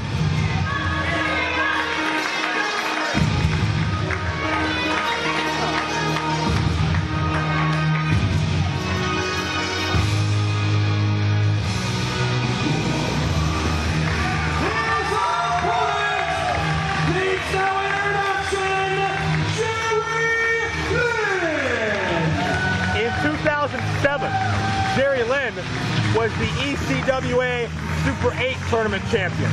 In 2008, can he be the IWC Super Indy Tournament champion?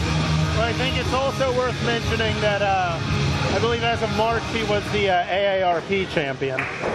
What? Or the American Association of Retired Persons? I don't think so at all. Jerry Lynn is moving and wrestling as good as he ever has, and that was evidenced by his first round win over Jason Gory, a tremendous back and forth, fast-paced contest, and we're expecting more of the same here as Lynn now faces the other half of Babyface Fire, Shiima Xion, who also had a impressive win against Luke Hawx.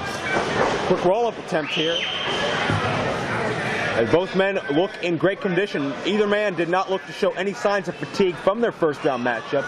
They've obviously been training to go the distance. They've been training with cardiovascular type machinery in the hopes of going all the way to the finals. And certainly Shiima always gets in better and better shape as the months go by. And Jerry Lynn, his reputation speaks for itself. He is look at him. He is a physical specimen. You are not going to find too many 75-year-old men looking He is like not that. 75. He's please. about 75. Stop it. Jerry Lynn, maybe about 44 years of age or so, somewhere around that that point, but you would never guess it watching him in the ring.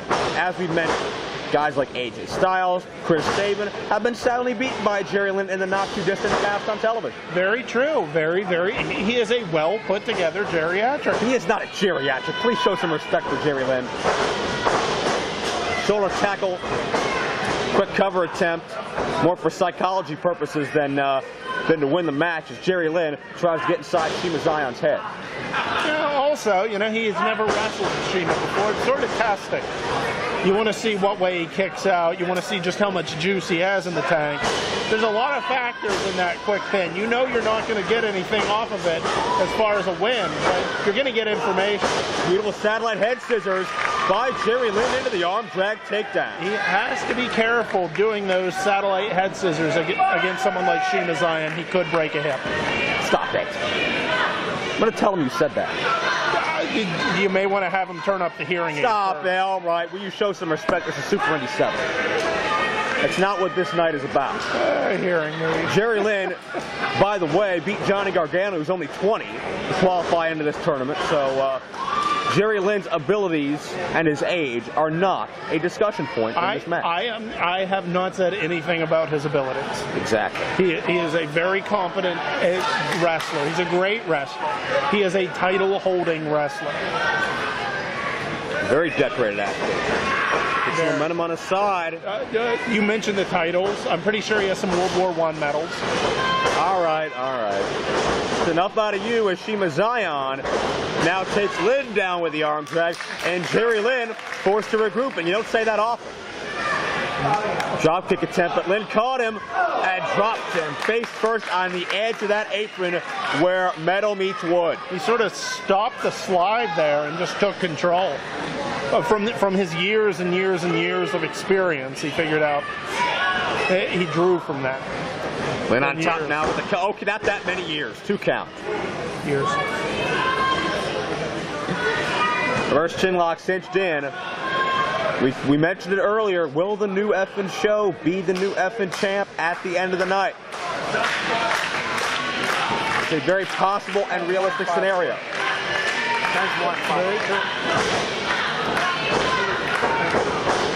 Would we say that Jerry Lynn has a slight size advantage to Shiima Xion? I believe that'd be true. He's a little bit taller. But I tell you, Shiima has definitely put on the smut there. He used to be like 120 pounds. He's up to 160. He was never 120 pounds. He was 120 pounds like last month. No, he wasn't. Shiima Xion, check that out. 120-pound man couldn't take someone over for a Hurricane Rana like that. Super kick follow through into the cover. This could be all no. Someone needs to go pick up Jerry Lynn's dentures after that. Dentures. I got you. Yeah, that's very, very classy, very funny. We'll see how funny it is when you're nose to nose with Jerry Lynn after the show. And you may be saying, congratulations, champ. Yeah, probably pretty loudly so we can hear it. Inverted DDT by Shiima Xion on top for the cover again. 2-0. But in order to call him champ, first he's going to have to get through either Davey Richards or Ricky Reyes, the Havana Pitbull. And that's if he gets through Shiima Xion.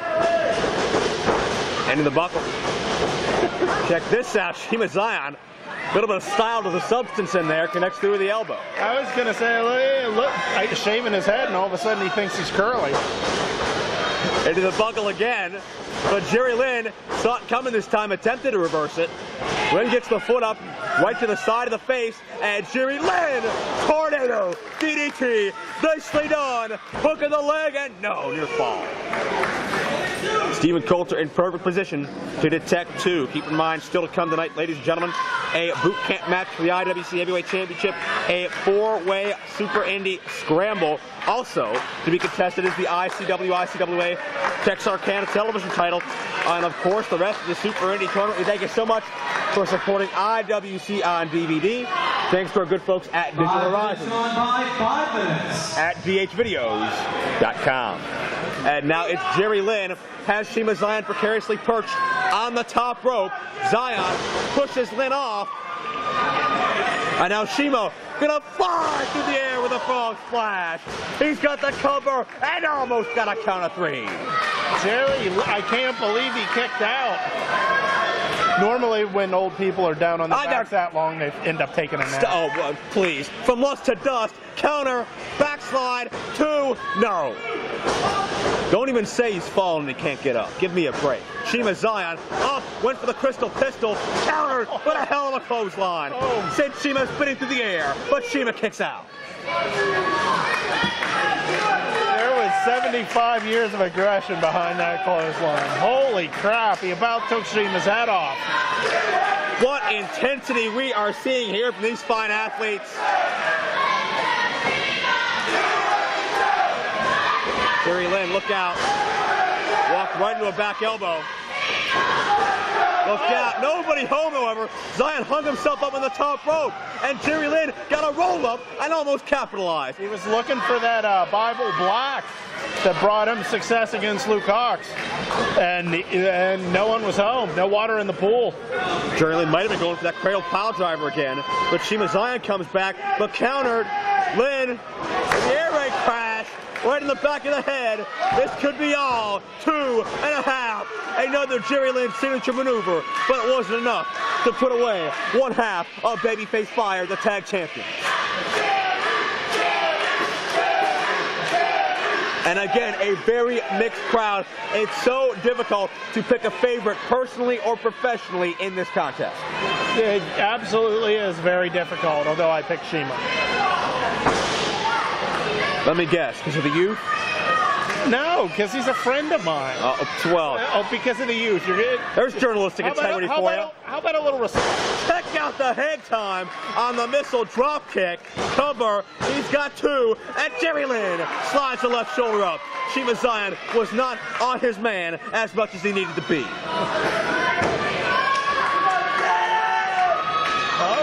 And we could be seeing, it looks like he might be calling for less to dust, perhaps. He's going for it here. Snapmare driver. Lynn counters with a crucifix. Had it scouted nicely and almost got the 3. And Lynn again, tripped up. Shiima on top. But check out the strength of Jerry Lynn to bridge up. And right into the cradle pile driver. Jerry Lynn has his second Babyface Fire victim. And Shiima Xion's head must smell of Bengay. To the Super Indy 7 Finals, Jerry Lynn. The new Evan show, Jerry Lynn, is the first man to qualify for the Super Indy 7 Finals. What about a Farnsworth? What are his odds right now? It's him versus the winner of Richards and Reyes. And honestly, what a great showing by Jerry Lynn. He is a hero to millions of of old people everywhere. Stop, be nice. And young alike. Thank you. You can see the physical toll that's been etched on both these men's bodies. At the end of the day, we still get a showing of respect for Farnsworth. That's what the Super Indy Tournament should be all about. Fans, this next bout is a semifinal round bout in the Super Indy Tournament. Introducing to you first, weighing at 198 pounds, Reyes. Between the qualifying round and the quarterfinal round, Ricky Reyes has logged in a total 96 seconds of work. He is not getting paid by the hour, but when you want to talk about momentum and determination, no one is in Ricky Reyes' league right now. However, if you want to talk about the person that probably most evenly matches up against Ricky Reyes, it's his opponent here tonight in this part of the competition. And Davey Richards, well-conditioned, muscular, but quick.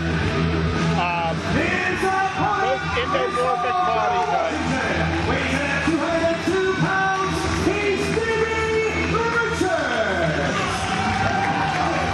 Well, we saw that firsthand, Farnsworth, at a Call to Arms weekend as IWC celebrated 100 shows. And this, Mr. Farnsworth, is going to be the rubber match. True. And as you pointed out, Davey Richards, I guess, is at the disadvantage, being that essentially Ricky Reyes got a buy into this. I mean, he did 6 seconds of work compared to the all-out fight that Davey Richards was in with Balls Hot Troy Lord. That's right, Troy Lord, forced to succumb to the Texas Cloverleaf. Meanwhile, Ricky Reyes, a dragon sleeper, and 6 seconds later, McChesney was out of there, and that's work that Reyes certainly enjoyed doing. McChesney's had that coming to him for a long, long time, as has all the War Machine, dating back to last year when they screwed Ricky Reyes out of the IWC Championship and his subsequent rematch. But this is a rematch, a rubber match, if you will, of Reyes versus Richards. They met on both nights of IWC's Call to Arms 4 weekend, 100th show anniversary spectacular. Drop kick by Davey Richards sends Reyes to the outside. Check this out, Reyes with a kick to the head. We know these two can have a great match against each other. This is the rubber match, as you pointed out. I hope these stupid yokels here in attendance appreciate this. Both men traded victories. Oh, come on, what? These people are who Obama was talking about. Stop it. Let's not get into your political views right now. I didn't say it. Obama did. I think this broadcast booth needs some change. That's another issue for another time. Oh, stop it. Reyes gets the cover. But both these men traded wins back in December using the same hold, by the way, a Chimera lock that we saw Richards use one night, Reyes used the next. And that was certainly a bit of psychological warfare there, and we'll see if that plays a factor into this matchup at all, because when it comes to striking, when it comes to just an intense, hard-hitting style, both of these men, as you said, are perhaps the most evenly matched anywhere. Yeah. It's about time you finally started listening to me, Joe.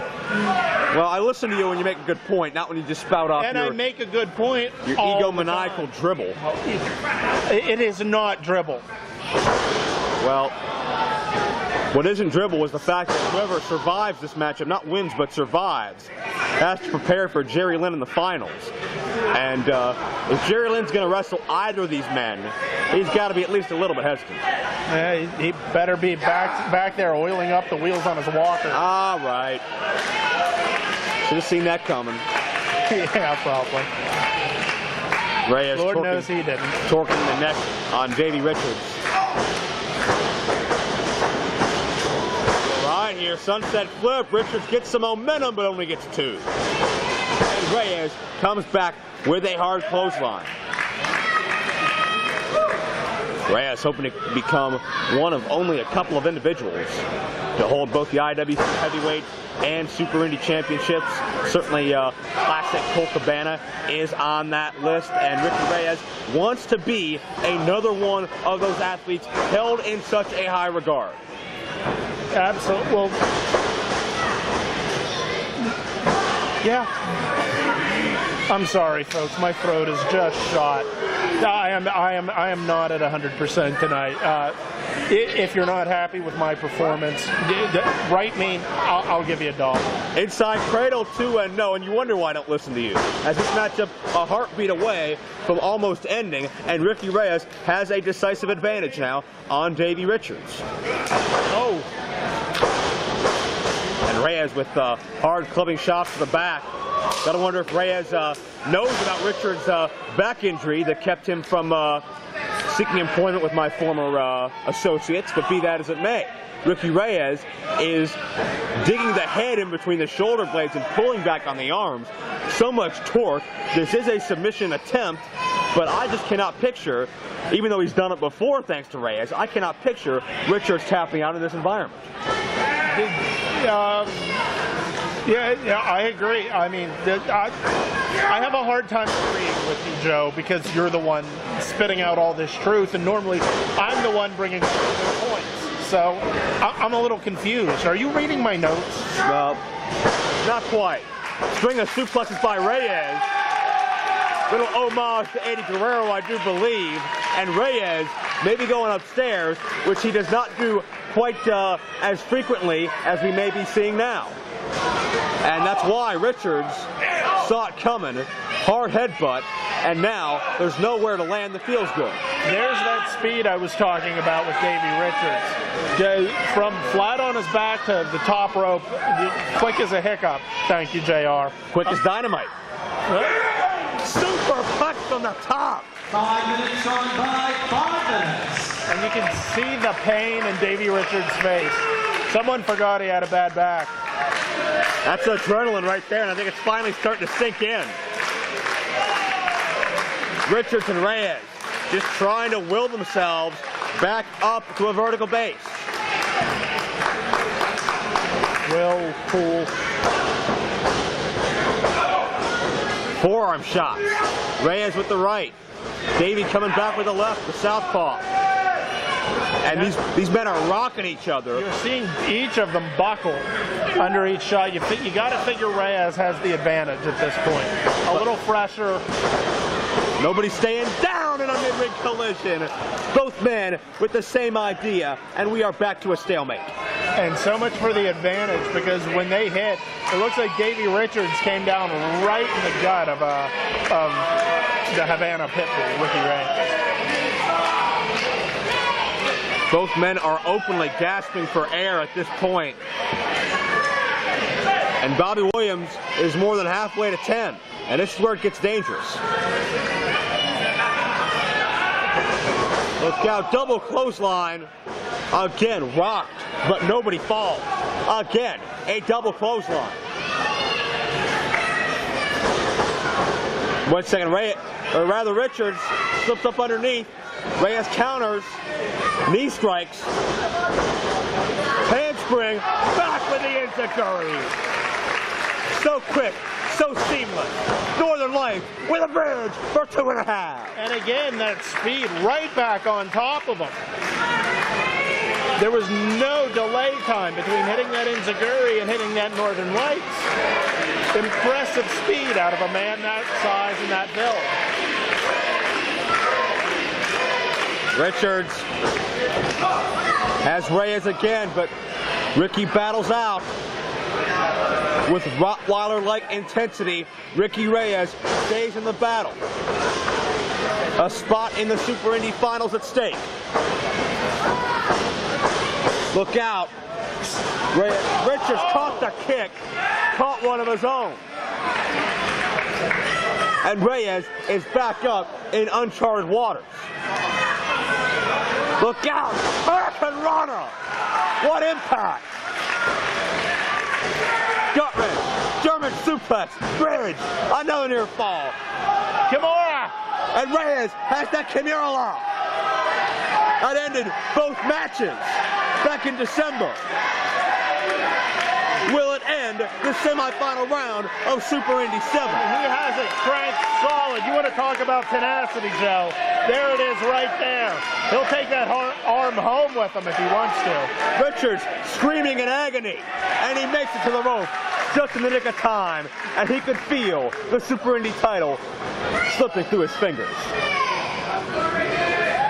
Heck, you can feel it popping out of his shoulder. But now it's decided advantage Reyes. Richards puts the brakes on, however. Grabs the top rope. 10 minutes gone by, 10 minutes. I'll check this out. Sharp kick to the gut.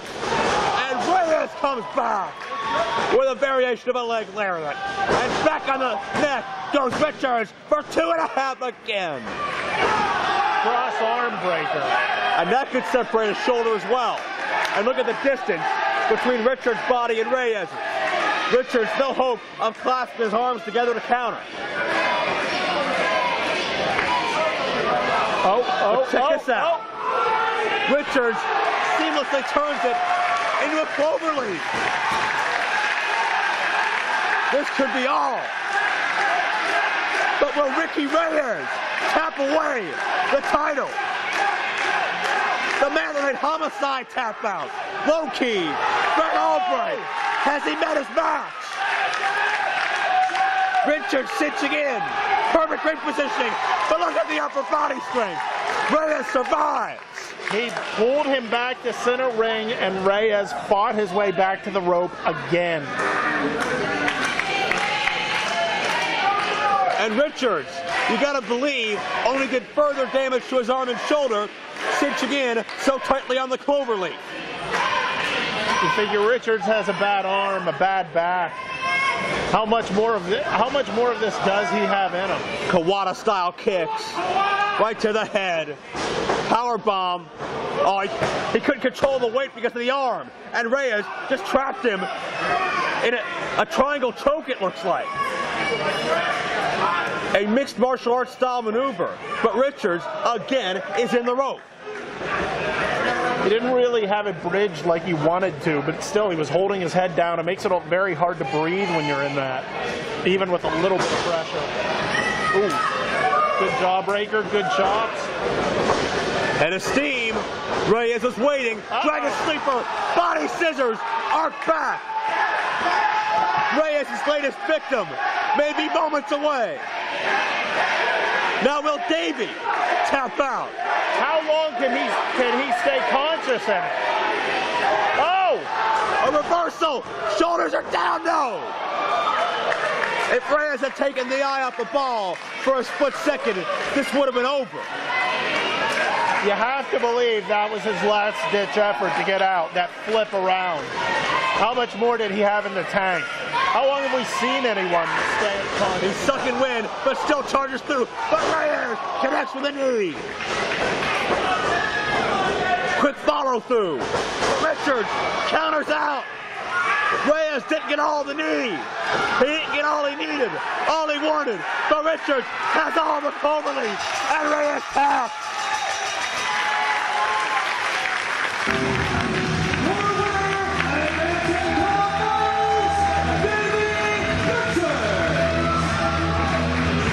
History has been made, Farnsworth.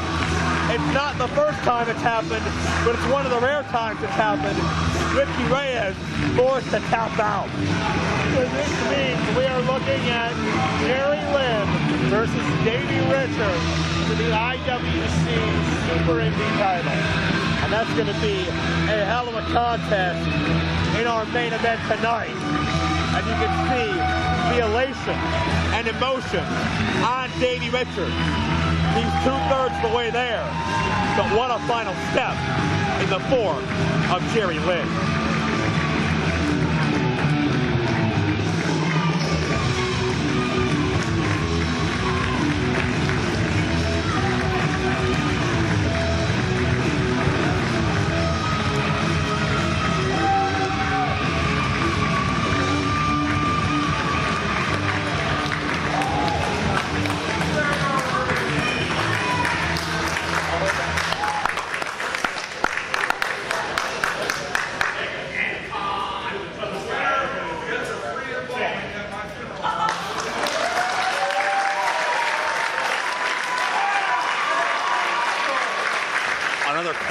showing of respect between two fierce rivals, but respectable competitors.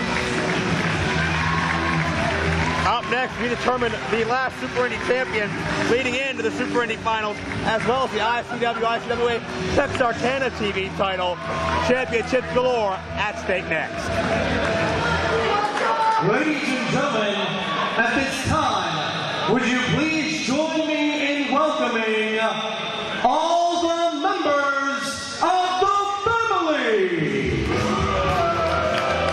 A disgusting street gang-like assault by Mickey Marshall and Vicky Gambino, Jimmy DeMarco, Vendetta, Flexer, Ferrari, upset over Super Hentai taking offense to the attack on Facade or whatever the reasons may be. They've targeted Super Hentai for their latest assault in one of the most disgusting and sickening incidents I've ever seen. It's Jimmy DeMarco and Vendetta of the Hollywood Balls. Look, it was effective. Yeah, Hentai got picked because he was the sheep away from the pack. They found him out and about alone, and they did a message job.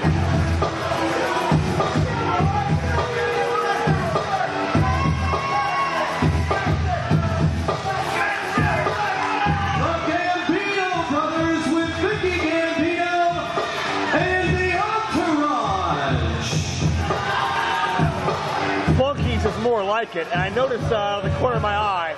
Did Jimmy DeMarco just steal the ring belt? Did he? This is not going to be good.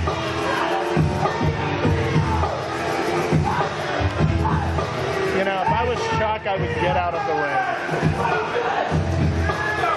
ring. Or it's too late. And I guess they're going to gloat about their assault. This is distasteful. The respect that all of us have for hentai. Of Super Hentai's career, I want to talk about a burial of another kind.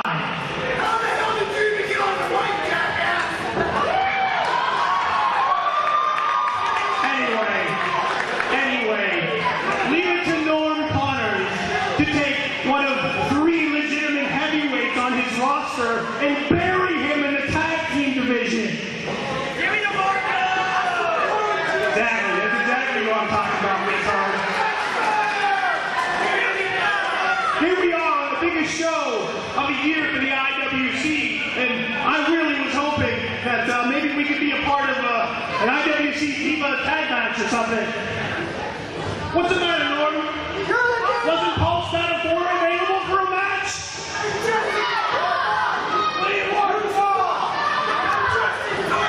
What do I have to do to get on the Super Indy show? Maybe if I jump off more balconies, I'll get to be on the show. Maybe if I do more flips off the top rope, I'll get to be on the show. You people love flips. He's right, they do love flips. Well, it goes deeper than that as far as their disdain for these guys. But seriously, I don't even want to be a part of the show. I don't want to wrestle in front of you people ever again.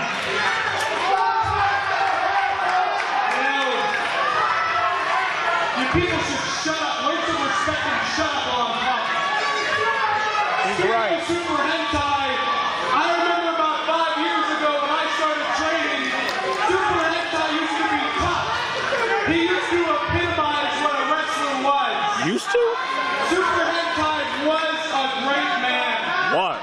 And now Super Hentai is nothing but a piece of trash coward who didn't learn from the lesson that we taught Shiima Xion and Jason Gory. So he was punished. This is disgusting. So he was punished by being put out of this tournament. Now I'm gonna face this way the whole time just so I'm on camera, and so this part of the crowd can get a shot of my delicious booty. Oh, stop it. But I honestly have something important to say right now. If you need to come here, I want to talk to you. See, I can't tell you how much it moved me. This is not what the Super Indy Tournament is about. This is not something we should be forced into watching here. Would you shut up and let the man talk? They don't deserve timeout. See, Neither do you. my partner in Hentai was so quick to run to his aid, but when I started off, see, something funny happened to me. I needed some help, and you know what Joy Lord did to me? He killed my goddamn arm! He put my arm in the ring step, and he killed my goddamn arm! And Super Hentai and Shelley go sat backstage, and they walked, and they didn't lift a finger! They didn't do anything to help me! But they were so quick to help him! So yeah, Hentai used to be tough. He used to be great. He made Super Indy. But you know one thing he'll always be? It's a goddamn coward! We apologize for the language. He's a coward, and he's done. His career's over, and I almost wish that he had the guts to show up tonight so I could drop that cinder block on his head, then go to his family's house, drop the block on his mother, drop the block on his girlfriend, and any of his other max ugly kids to come. So what I want right now is total silence from each and every one of you white trash while we win this battle and bury this goddamn son of a bitch. We apologize for Mr. DeMarco and his verbiage. This is not what Super Indy's about. This is a total slap in the face to Super Hentai and all he's done. And regardless of their personal opinions, it does not excuse their criminal actions towards Super Hentai. This is a very disgusting situation. Show some respect and let them ring the bell. These individuals do not deserve respect. They don't deserve silence. They don't deserve to be in the ring. And Hentai's not dead. At least I hope not.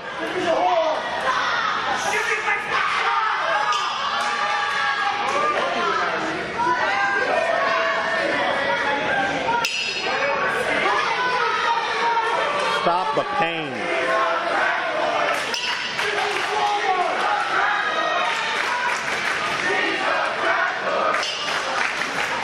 Can they milk this moment any longer? For goodness sakes, we got a lot of show to get to here.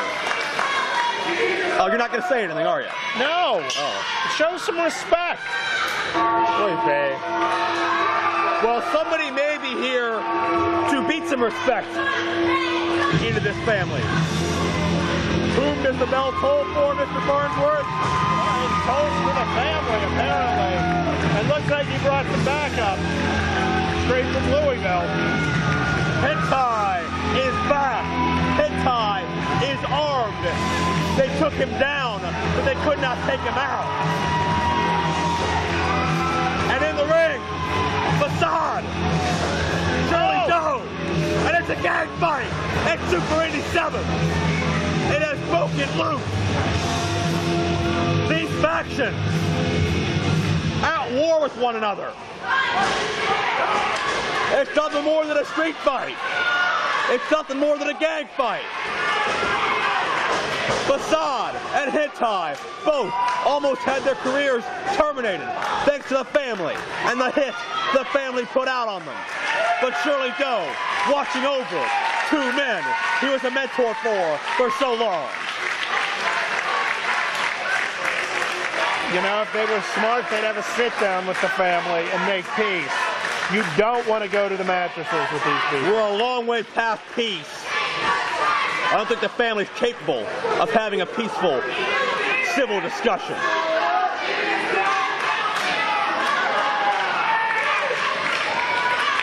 The family has been driven out of the ring using their very own tactics, and Hentai, Doe, and Facade are standing tall and strong and ready for the fight.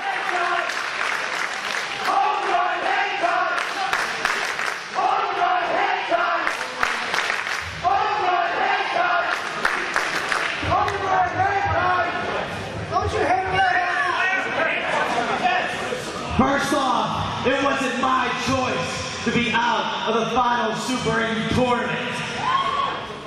Norm Connors took it upon himself and listened to a doctor saying that I couldn't be in this tournament.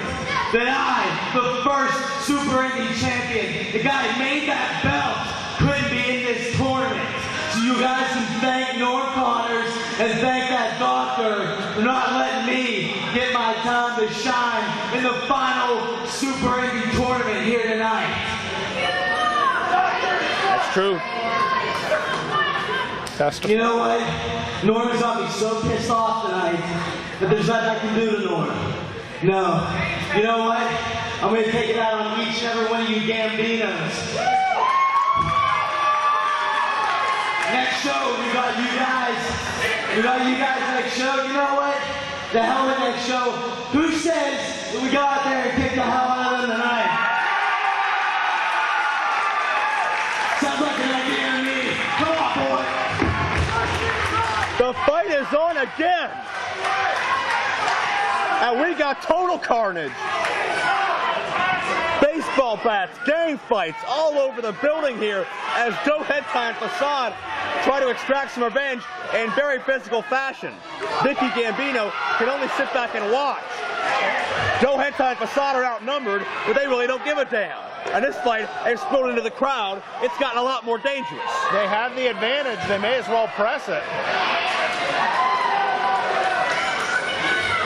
Looks like Head Tie, Facade, and Joe are trying to take out the trash here. But the brawl continues. Who's going to stop this? Who's going to step in between these warring factions? I'm not. I mean, if you want to. No, I'm fine right back I'm watching here. to make sure they don't come over here. Can I get another soda? Stop it. We got serious problems back here. We do. It could come over here. If it comes over here, I'm throwing you at him and stop. running. Wouldn't surprise me at all. The fight continues, but what's it going to be like next month for a 6-man tag team street fight? You know, I've been thinking about this night for a long time. For a long time. Because tonight, win or lose for Larry Sweeney, tonight is my last night as a Super Indy champion. It's just the way it is. It's just the way it is. You know, it seems like I just won the belt yesterday. You know, now I gotta give it up. You know, I mean, all good things come to an end. But always, when there are ends, there are beginnings. Because in this match tonight, the Tex-Arkana belt is on the way! Bryan Alvarez, you beat me for that belt. You beat me 6 months ago in Philadelphia, my man. And you've been running. You've been on the lam ever since. You've been avoiding Larry Sweeney. You have been doing everything you can to avoid me. But it all comes to a head tonight. As far as I'm concerned, this is the most important match of my career because this is my chance to get that belt back. And that belt, you know, it might be a joke to some people, you know. Maybe it's something silly, you know. But anybody that knows Larry Sweeney knows that I'm nothing without Tex-Arkana, baby. And Alvarez, I've got you in front of the best fans that I wrestle in front of, the IWC fans. It's time to pull up or shut up. It's time to do or die. And Alvarez, I'm taking you down. Ain't no doubt about it.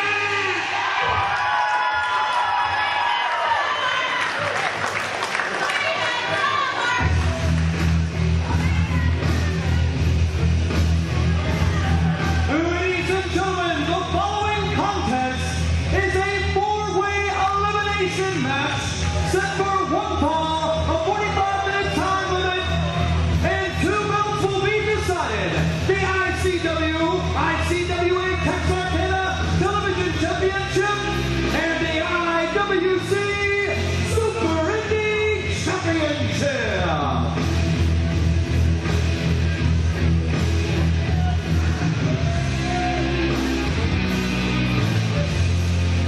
Chuck Roberts said a mouthful, but there's no better way to put it.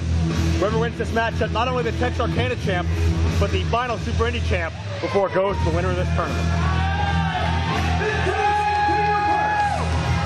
From Seattle, Washington, weighing at 190 pounds, he's the reigning Tex-Arkana Television Champion, Bryan Alvarez. Bryan Alvarez Alvarez, maybe best known from the Figure 4 newsletter, from Wrestling Observer Live on the internet. Ladies and gentlemen, he's Mr. Tex-Arkana, Bryan Alvarez. But a few months ago in Philadelphia, at the former ECW arena, the new Alhambra, Bryan Alvarez defeated Larry Sweeney for Sweeney's prize championship. And while that title's not recognized by any promotion, it means the world to Sweet and Sour. Well, but you're wrong. You're wrong, you're wrong, you're wrong. We are recognizing it right here. He is defending it in an IWC ring. Joined by Daizee Haze from the age of 70, Delirious. Delirious, former Super Indy champion, Super Indy 5 tournament winner. And while the Tex-Arkana title is at stake, you gotta believe Delirious's main focus is the Super Indy championship, because whoever walks out of this matchup has gotta be considered the #1 contender following Super Indy 7. Well, you have to wonder, let's say he doesn't win his ICWA, ICWA title back. You have to figure Larry Sweeney is in the contention, just because even if he retains it here, yeah, he carried it for how long? He deserves a rematch.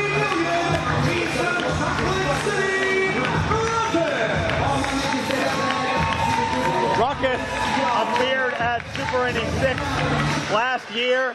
Incredible matchup with Shiima Xion. He fell just short, but he impressed everyone that saw his performance, and it's great to see him back.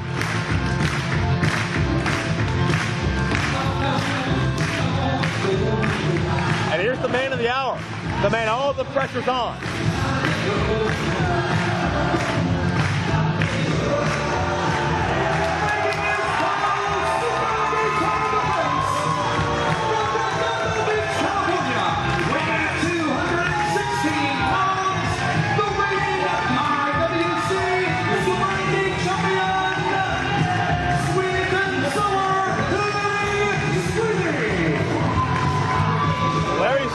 Two-time champion Farnsworth.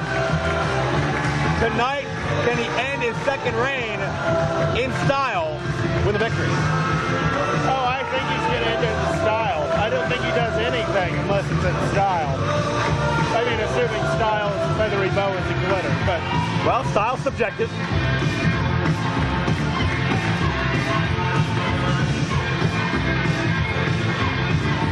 And Sweeney looks right at Bryan Alvarez.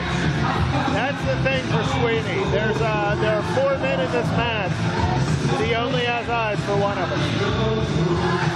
But he's got to be cognizant of the other two athletes, because they are big-time threats to the Super Indy title. And it has to work against Larry Sweeney. Check out the strut. I don't think Ruckus knows what to make of that. I don't either. Ruckus never saw anything like that on the streets.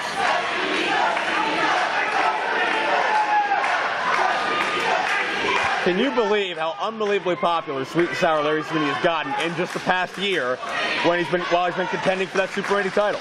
I'm a little shocked. I'm a little taken aback by Delirious being shown the belts. Ruckus sees them, and Sweeney sees his most prized personal possession as well as his most prized professional possession, both at stake in the same match.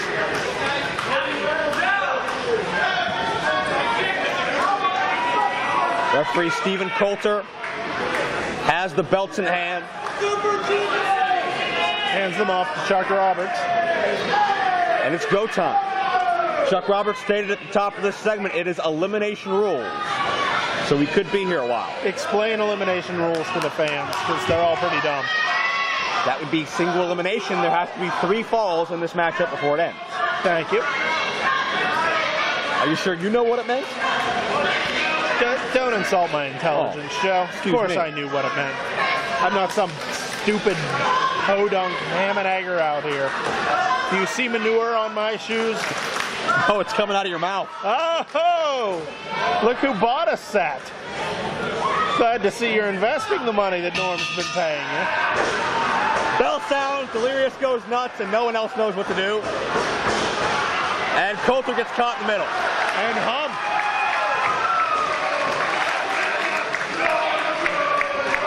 Well, does Delirious look pumped up for the Super Indy title or what? Sweeney just tagged himself in. He wants a piece of Bryan Alvarez, but Alvarez tags out the Ruckus. I don't blame Alvarez for running.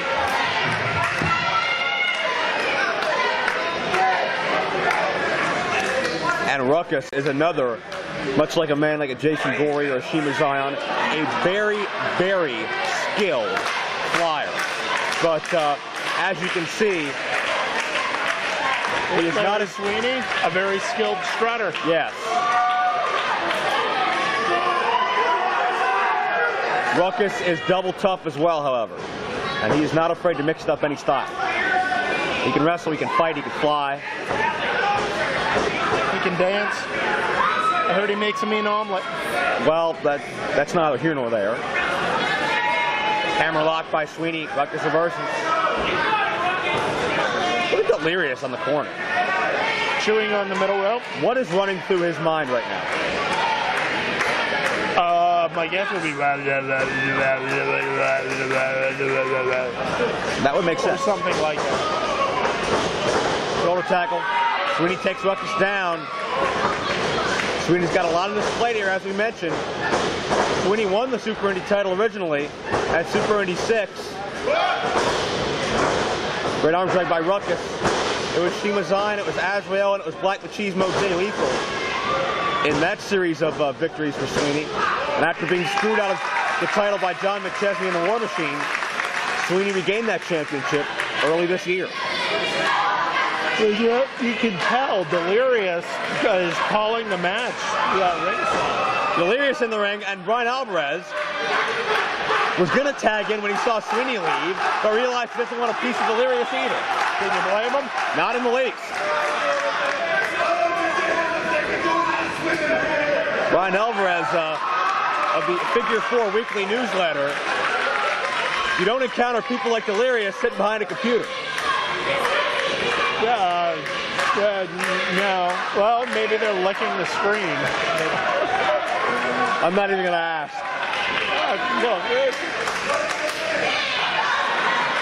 I'm not sure what the protest is.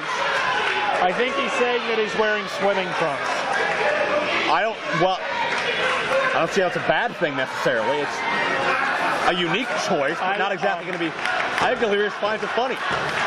Yeah, I was going to say, I don't know if it's so much an objection as it is a point of contention.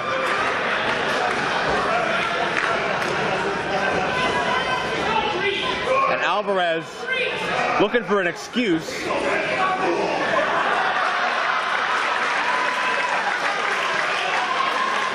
And there's that psychological edge. And Bryan Alvarez about as victimized as anybody I've ever seen.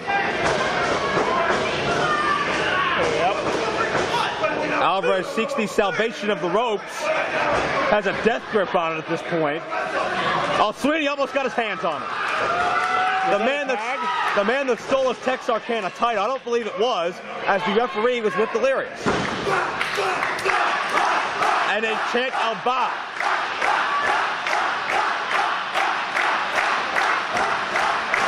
And once again, we apologize for the language. Alvarez with a standing side headlock. He's got a good headlock. Well, it's an all right headlock. Didn't last too long.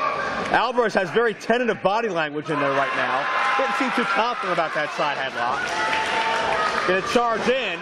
Nobody moves. Irresistible an immovable object.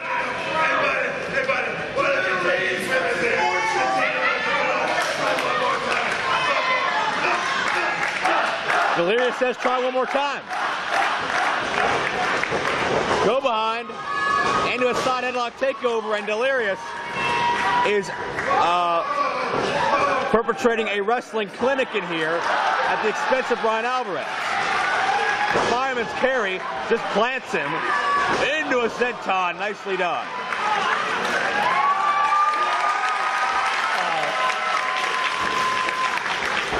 And Alvarez trying to swim his way to safety, but to no avail. Near fall. And if you want to talk about head games, Delirious grabbed him, twisted him, flipped him, turned him around, let him go. Oh, and Alvarez hits a shot.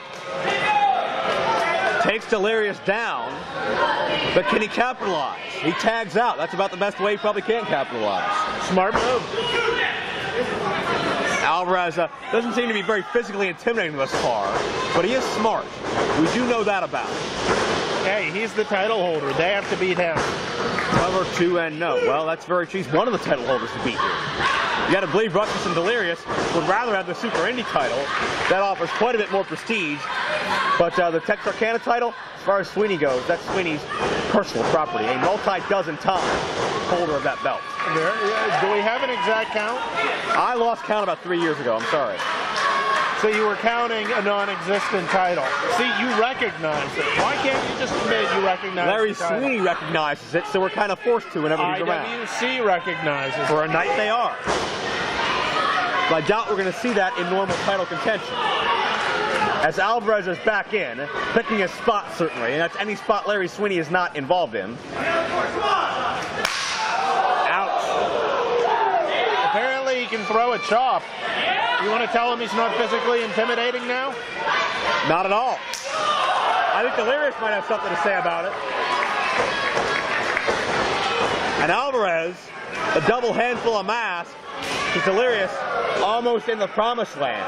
Almost got the tag on Larry Sweeney. Now Delirious could tag Ruckus as well if he'd like to. This is a four-way matchup. It is not a tag team matchup. I think he had the beard there. I believe he did. Smart move by Alvarez. You don't see too many people work the beard. And then to the eyes. Back in comes Ruckus. Alvarez dare not even cross over into the side of the ring where Larry Sweeney dwells. Alvarez has a distinct disadvantage because whereas everyone else has two people they can tag from, Alvarez only has one 2-0 at any time. And it seems that Ruckus has kind of found himself with an ally by default here or by circumstance. De facto would be the Latin for it. Ruckus, I don't believe he agrees with much Bryan Alvarez says or does, but he's certainly going to capitalize on a worn-out Delirious if the circumstance brings itself. And speaking of capitalization, Daizee Haze is still nursing that the injuries from Awesome Kong, and that's Kong with a capital K. That's right. She is not out here to support and help translate Delirious. Near fall by Alvarez.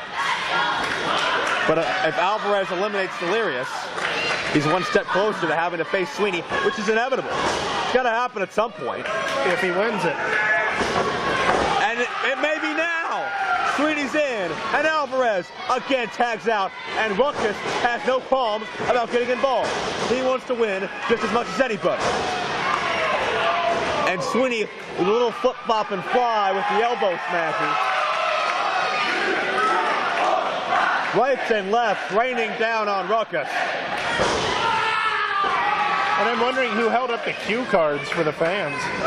Stop it. No, they can't count past 3. Ruckus charged in with a clothesline.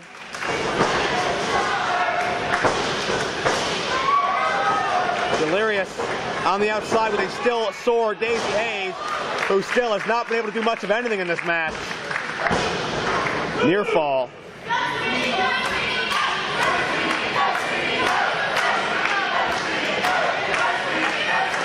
Ruckus on top. High risk. Ruckus is a flyer here. My God. But Sweeney reversed it. And Sweeney caught Ruckus coming down with Has been eliminated. what looked like half a senton, half a leg drop on that 1.5. And Sweeney caught the roll up, and Ruckus is out of there. Looked like he might have got stomped in the face. And Delirious went for a roll up. And that was almost it. And Alvarez is still on the outside, wants nothing to do with these proceedings. To quote my grandfather, grinning like a Cheshire cat. Backslide attempt here by Delirious on Sweeney, 2-0.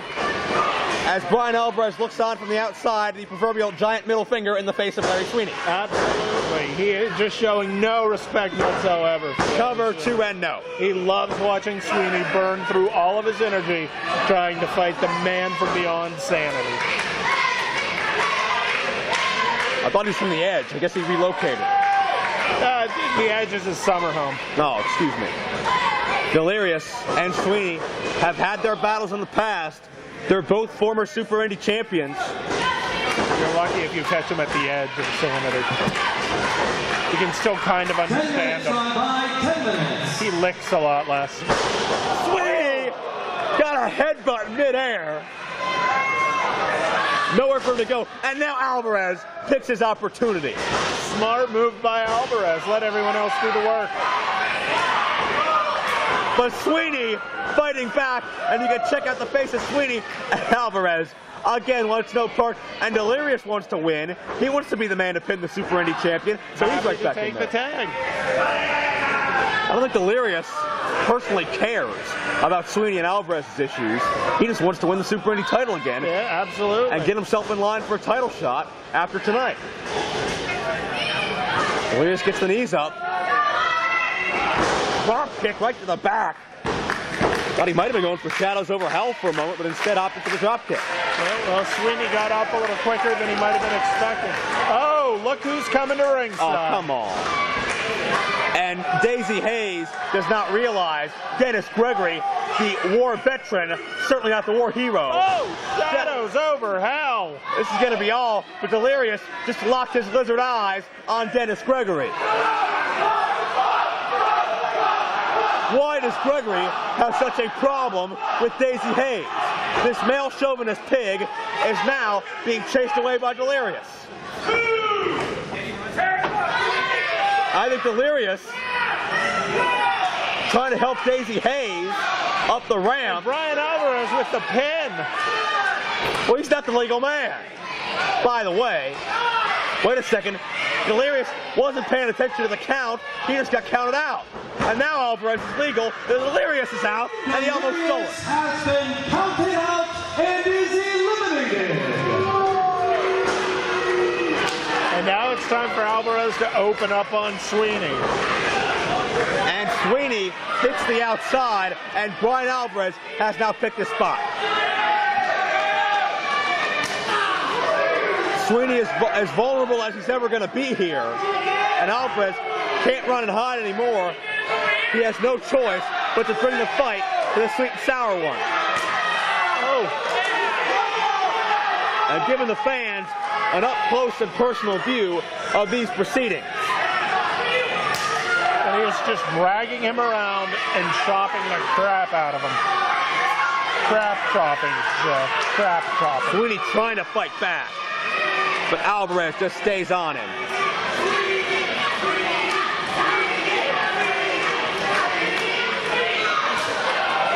Another knife edge. And these aren't going to win the match, but they're certainly going to do some damage. No, but Alvarez also probably much fresher than Sweeney. He was smart, stayed out of the ring as much as possible, let everyone else do the fighting. He's been running for 10 minutes. Alvarez on top now. Hook to the leg, but Sweeney able to get his foot on the rope. And Alvarez creating some friction with Stephen Coulter. Coulter's trying to tell him to respect the shirt, but he might not know he's a ref. He doesn't have the stripes. Whip in, sleeper hold by Alvarez. Cuts off the blood supply to the brain via the carotid artery. Could Sweeney fade?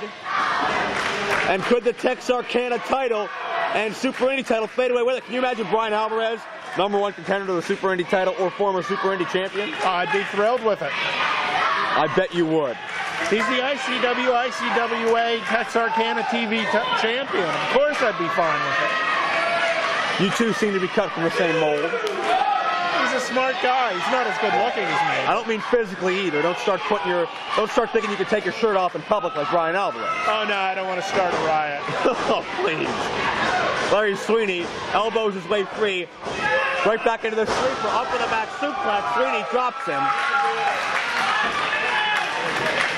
It's not my job to show these Elizabeth women with their missing chromosomes what a real man looks like. Alvarez couldn't get behind Sweeney for the sleeper hold, and you can see he paid for it. Crowd firmly behind Sweet and Sour Larry Sweeney as he begins to mount the offensive. Hard right hand right to the head of Bryan Alvarez, who may find himself in a world of trouble right now. Oh! Hard elbow shot. Second hard elbow shot. And this is not what Bryan Alvarez wants to see. Larry Sweeney picking up momentum. 15 minutes Only spells trouble for Bryan Alvarez. Hard back body drop. Sweeney sends Alvarez into the buckle. Follows through with the bulldog. And Sweeney has the cover for 2.5. Barely kicked out. You can see he had his arm pinned there with the leg hook as well. It's probably a lot tougher for Alvarez to get out. Look out, Alvarez with a super kick.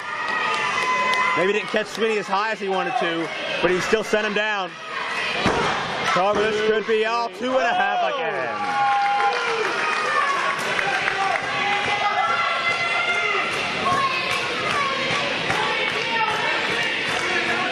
And again, the fight presses on with a Tex-Arkana title, with a Super Indy title at stake.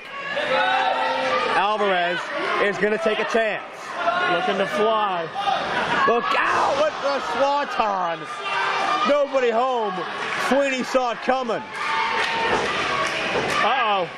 Pile driver. Sweeney got him up. Spikes him. That's it. It's over. Is this going to be all? Oh. He's not done yet. What is it? Come on. Say it, Joe. It's coming. Larry Sweeney from the top. 12 large, brother. Down with the elbow. And Larry Sweeney has both title belts.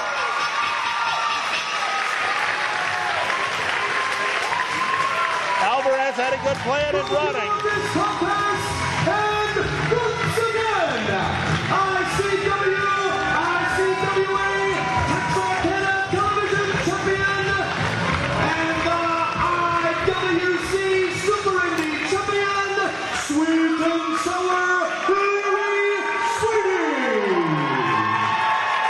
As I was saying, Alvarez had a good plan in running, but he just ran out of room. And eventually the sweet and sour one caught him.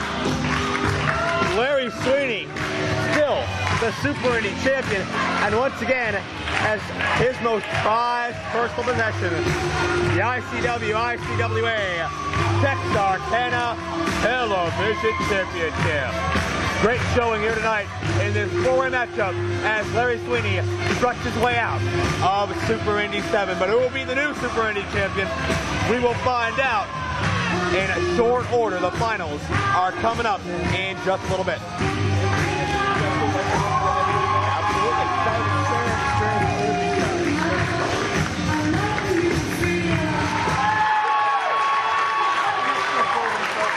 Ladies and gentlemen, the following contest is one half of our double main event.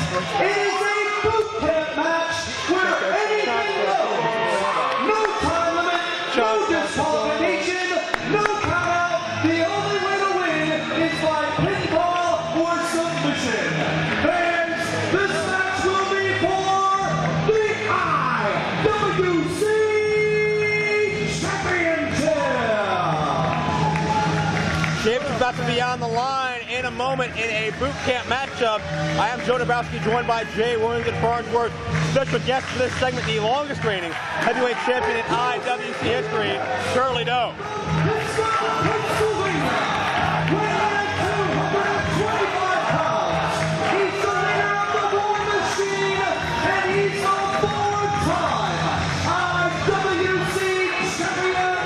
He is Delirious.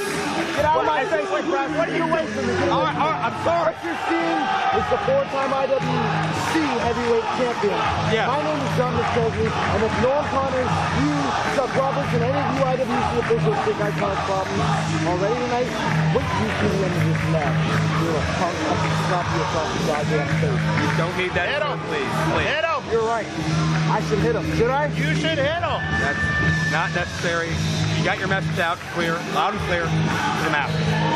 You know what? I don't need to slap him in the face because I'm going to slap every one of these fans in the face in about 1 minute. Wow. Nice job, you got a little bit of pent-up aggression. That was your turn to be the Roddy Piper to his Gordon Solid part there. It's all right.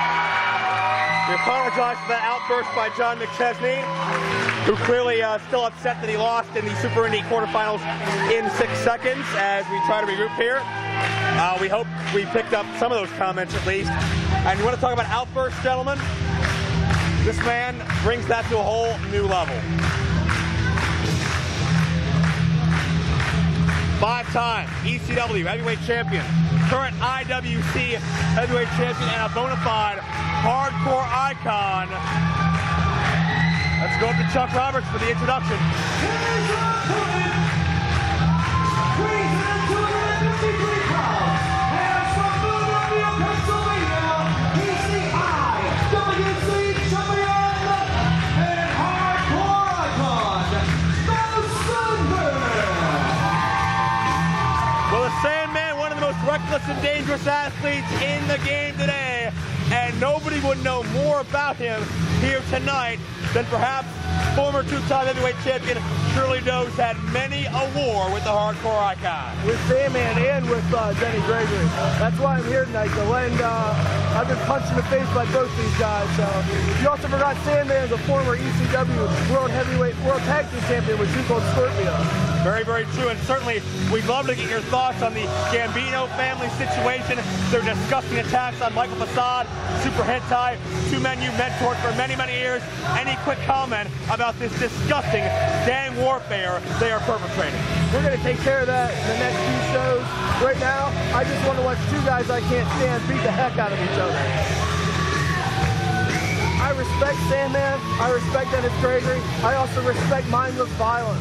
So that's what I'm hoping for in this boot camp match. I'm hoping that Denny Gregory has brought a stud with him from his adventures in Iraq. Now, that brings up an interesting point. This is a boot camp match. For the fans at home, why don't you explain, Joe, what a boot camp match entails? Well, it's just what it entails. It's just how it sounds. It's warfare. It's Dennis Gregory's environment. Just how you want. Bring what you want. And on the surface, that may seem to be advantage Dennis Gregory, but the Sandman has fought through no rules his entire career. If I was Sandman, I would have brought a mini cake personally.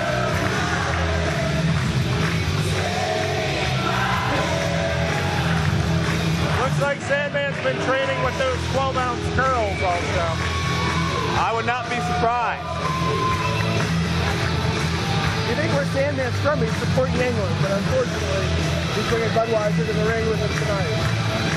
Well, you'd think that the spotlight operator would know not to shine that damn thing in my eyes. Yeah. Siri, can we get some goddamn help around here? It's Marcus. What do you want? How many yokels are we recruiting out He can't run a show and he can't run lights. It's a little bit of everything. Joe Dombrowski is taking a header, fans. I'm going to be taking over from Sandman using the techniques he did when he worked in construction, walking along the girders here. You know, a lot of people see that Singapore cane and they say, oh, it's a really thin thing. But you know what? That's why in certain countries, it's used as a major punishment. You haven't really felt anything until you've been hit in the face with one of those Singapore canes. Neither one of you guys have, but let me tell you, in my personal life and in my professional life, I've been hit with Singapore canes. They're not fun in my professional life. They're not fun. They're not funny. Nor funny, yes. Quickly, Shirley Doe, do you have any comment on Dennis Gregory's warpath, his rampage over the past year? We've seen the War Machine. We've seen him take over the group that you once held near and dear to your heart, rename it, kick you out, kick Hentai out, find new members, basically turn this place upside down. Well, he didn't really kick me out as much as North Connors fired me for absolutely no reason. As a result of Dennis Gregory's manipulation. Oh, okay. Now I know. Knowing's half the battle. Denny Gregory's in G.I. Joe. Anyway, ladies and gentlemen,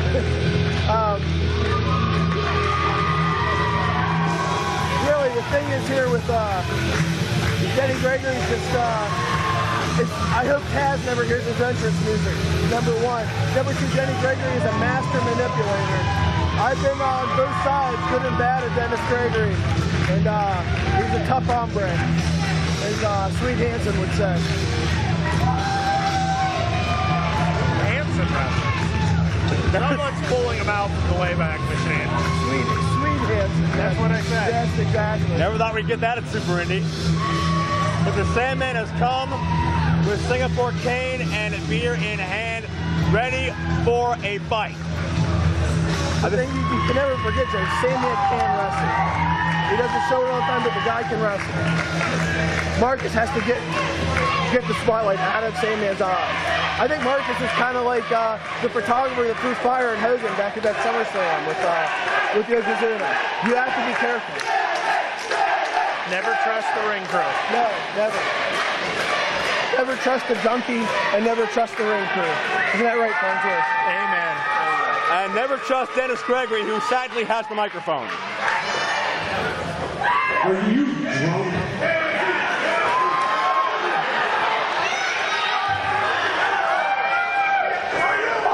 If there's an officer in this building, I want him arrested for DUI. Defending under the influence. And take my belt and wear it right. Flip it over and don't disrespect me.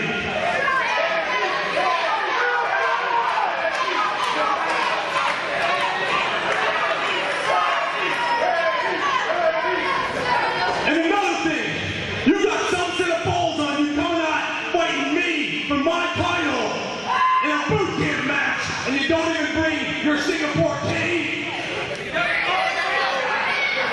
I don't accept this level of disrespect. If you were my squadron, I'd have you drop and give me 20 right now.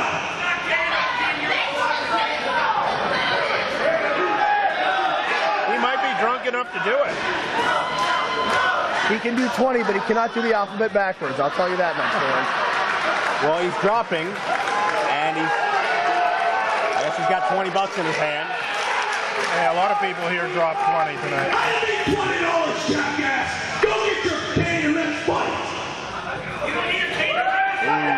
Gregory looks like he's ready. He does not fear the cane. He encourages the cane. Little known fact, for a while, Shirley Doe's favorite wrestler, Kane. You had to reveal that, didn't you? Fans, you also don't know that Joe Dombrowski was texting a girl. I noticed that Gordon Solly texted a girl during the match. Pay attention to the action, Joe Dombrowski. It's going to be a very long segment, I can see. I'm just trying to fill space because they'll probably cut this like a Japanese match on the tape. We're kidding. Joe doesn't know any girls. I knew that was coming. There you go. Yeah. There you see the prize. And by girl, I mean Joe was telling his mom to pick him up because the main event's next. IWC heavyweight title. I just patted Joe on the back, fans, at home to show him that I was just kidding. A little bit of behind-the-scenes info for you here. Sandman goes to get behind the curtain, as we say, like a WWE DVD. And now pulling myself back from kayfabery, back to the action cell. And the action is Dennis Gregory's taking his pants off. Wow. Usually that's what Sandman does in Florida. Pensacola. Yes, exactly. And you were there. We don't need to see the pomegranates. Yes, exactly.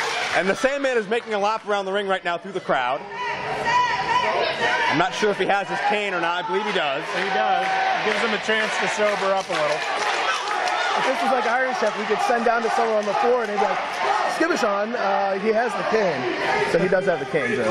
Thank you, Mr. Doe. He's also making a grenade. So. I have a feeling the only positive emotion we're going to see in this segment is coming from this table, as things are deathly serious now in the mind of Dennis Gregory. Sandman trying to regroup from, I guess, just his general existence. From the DTs. Sandman is much like Jackie Chan in Drunken Master. I think a lot of it's an act, and a lot of it isn't an act. But it's up to you to figure it out. He's like the gold dust of drunkenness. It's a game plan. If I can compare transvestitism to drunkenness. They're both sort of diseases. Anyway, all right, now the bells rang. Now I can get serious. If Denny Gregory had a fist on that helmet, I would be his biggest fan. Well, Denny Gregory trying to protect himself from the Singapore cane. I think it may take a little bit more than that. Sandman with a kick and bye-bye helmet and right to the head. Much like our ill-equipped army, Denny Gregory does not have body armor. He is none of his family has sent him any. He's in for a world of hurt here. Sandman fires the first shot, and he personally seems to find it hilarious. Rule number 1, don't lose your helmet. Yeah. Rule number 2, no boosters. Rule number 3, seriously, don't get into a match with the Sandman. He's going to hit you with a cane. A cane that Dennis Gregory specifically requested. Don't get into a land war in Asia and do not fight the Sandman in a match where he can use his cane. Inconceivable. And we have a stalemate in the ring as the Sandman just soaking in this situation here. What a good word. A title defense in his element, to say the least. And Dennis Gregory's got to be finally figuring out what he's got himself into. How do you think Sandman feels about the rice shortage? I really don't think he cares. Oh, okay, sorry. I think he's worrying about the fact that it's one of the main ingredients in Budweiser. That's why I'm There you asking. go. I'm trying to keep it topical so when fans watch this 4 years from now, not that fans watch CNN, but you know, that they'll pick something up. I'd imagine Sandman has his favorite beverages stockpiled somewhere in a warehouse. I hope so, yes. Stockpiled in a trunk, are you kidding? He has it here. Yes. He's trying to pick up these comments from Dennis Gregory. Whatever he said, Sandman didn't like it. Whoa, definite stalemate here. Using his helmet as a shield. I'm tempted to make a 300 reference, but I'm going to try to keep it serious for Joe Dombrowski here. That's much appreciated. Sandman aiming for the legs now as well. I'm just going to state that the last American hero that walked around with a shield got shot in the head and lost a lot of readership. So, Yes. It's good to get comic book references in for the wrestling fans. They're the same. and I'm pretty sure Sandman's speaking Delirious's language. Yes. Would not be surprised. There's a point in there somewhere. I'm not sure what it is. Sandman drops the cane. Denny drops the helmet. And now it is just man on man. Don't you call me names! Whoa. Sandman is a rubber ball. It bounces off him, sticks to you, Denny Gregory, outside. And Gregory with the right hand. Now it's serious. Now I can get serious. This is exactly what I wanted to see. The violence has begun as Dennis Gregory takes the Sandman down. Blood, guts, and thunder. To quote Dr. Jerry Graham, that's what I want here. Now let's say only one person gets incapacitated. Yes. Would you rather see Denny Gregory or Sandman? I would rather see Denny Gregory because Sandman may be drunk enough to buy me a free drink. And Denny Gregory in firm control of the situation now, the former 4-time heavyweight champion. Ooh, that said, there is a bet going around that Denny Gregory will punch Chuck again before year's end. I'm hoping to win some money on that, so I'm kind of torn in this match. I'm just saying, I have about $50 in that pool. If I win, I am donating all of my winnings here to Elizabeth so that they can buy some bigger street signs so everyone knows how to get the hell out of here. All right, all right. Denny Gregory for a modified camel clutch here, which is ironic as he fought Iraqis. But, you know. Maybe that's where he learned it. Maybe. Oh, an elbow to the arm. Really taking the arm here, trying to take out Sandman's arm so he can't use that cane. One of those salient points of the body that they teach you about, Dombrowski. Indeed. And Dennis Gregory almost a man alone here tonight because we are not joined by Davari, by Brenna Albright, by Sebastian Dart. We saw John McChesney overtake our perch here a moment ago at the beginning of this matchup, delivered some type of threat that he's not done here tonight. Who knows what he's going to do as Gregory uses the helmet to his advantage and Sandman on the outside of the ring.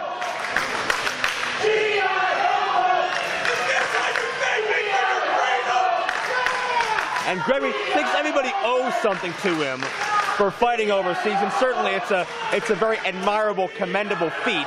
But he walks around like he's owed everything on a silver platter now, owed respect, when he's done nothing to gain respect since returning here. War changes a man, and Denny's been through some stuff that we can't even begin to understand. And maybe he has the experience here to come in with Sandman. Big swing and a miss, Tony Pena style, into the White Russian leg sweep. That's Sandman's finisher right there. One. This could be all. Two, and Gregory kicks out, but wait a second. There's John McChesney. McChesney said he'd make a statement here tonight, and that's, I believe that was the IWC title belt right between the eyes of the current champion, Sandman. And Bobby Williams just looks confused. It is all legal. I mean, it's a boot camp match. It is a boot camp match. Absolutely right. Unfortunate but true. Boot camps are known for their run-ins, so I knew to expect it. On top here, too. He got him. Wow. Dennis Gregory. One with the rollover. Stole the title back for the 5th time. Chuck Roberts, with his new authority, seems a little upset here.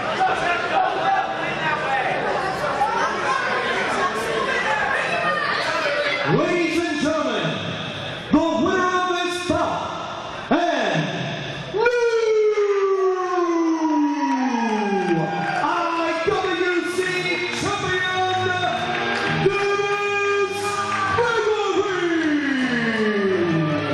Dennis Gregory has done it for a record-setting 5th time. He has survived the Sandman. He has indeed put the Sandman to sleep and recaptured the heavyweight title. And I guess it's time for his victory speech. I think I'm better, or I think I'm the best. I'm saying, I know I am. Just like I said I would.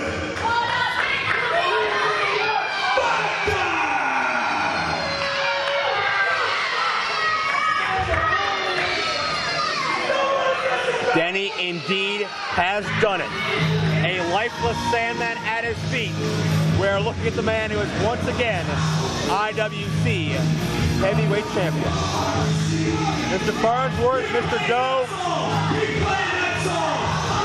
what does this mean for the future of the IWC title picture? Look at me! Single-handedly justifying the president mission and all by myself. Getting back what's rightfully mine.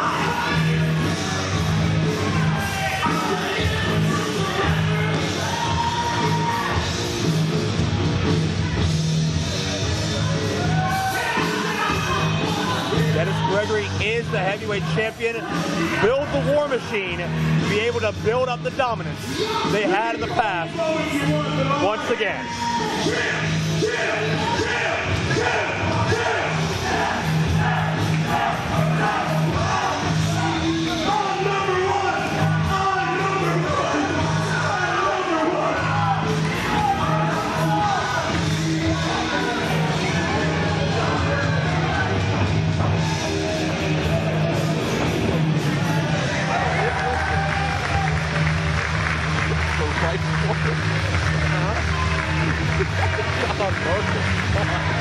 So I've made a lot of jokes about Jerry Lynn and, you know, his AARP membership and whatnot. Stop with the age jokes. Honestly, a great competitor, regardless of the age. A great competitor. And possibly the next Super Indy champion, assuming he can get past Davey Richards. Jerry Lynn survived Jason Gory and Shiima Xion. Richards survived Troy Lawrence and Ricky Reyes. This is the final of what, as of now, is scheduled to be the final ever Super Indy Tournament, Super Indy 7. This is the main event of the evening. It's set for one fall with a 60-minute time limit, and it's the finals of the Super Indy 7 tournament. And for the final time, the winner will be the new Super Indy champion. Introducing to you first in the corner to my right, weighing up 195 pounds, out of Minneapolis, Minnesota, he is Jerry Lynn. Former world champion, could be Super Indy champion. In the corner to my left, weighing in at 202 pounds, hails from Othello, Washington, Davey Richards. Davey looking to solidify his reputation in this part of the country. Your referee is Stephen Jerry Lynn, I was just thinking about it, it's such a history. I mean, he revolutionized wrestling in the late 80s, early 90s with Global, with Lightning Kid, and then also with about 5 or 6 years later with Ron Van Dam. And also, you know, Mr. JL, and worked for Michinoku Pro is Sultan Gargaza. So he's been all over the world, knows a lot of different styles. He's really been everywhere. Also a pioneer of the X Division. Great wars with AJ Styles, Chris Sabin in the past as well.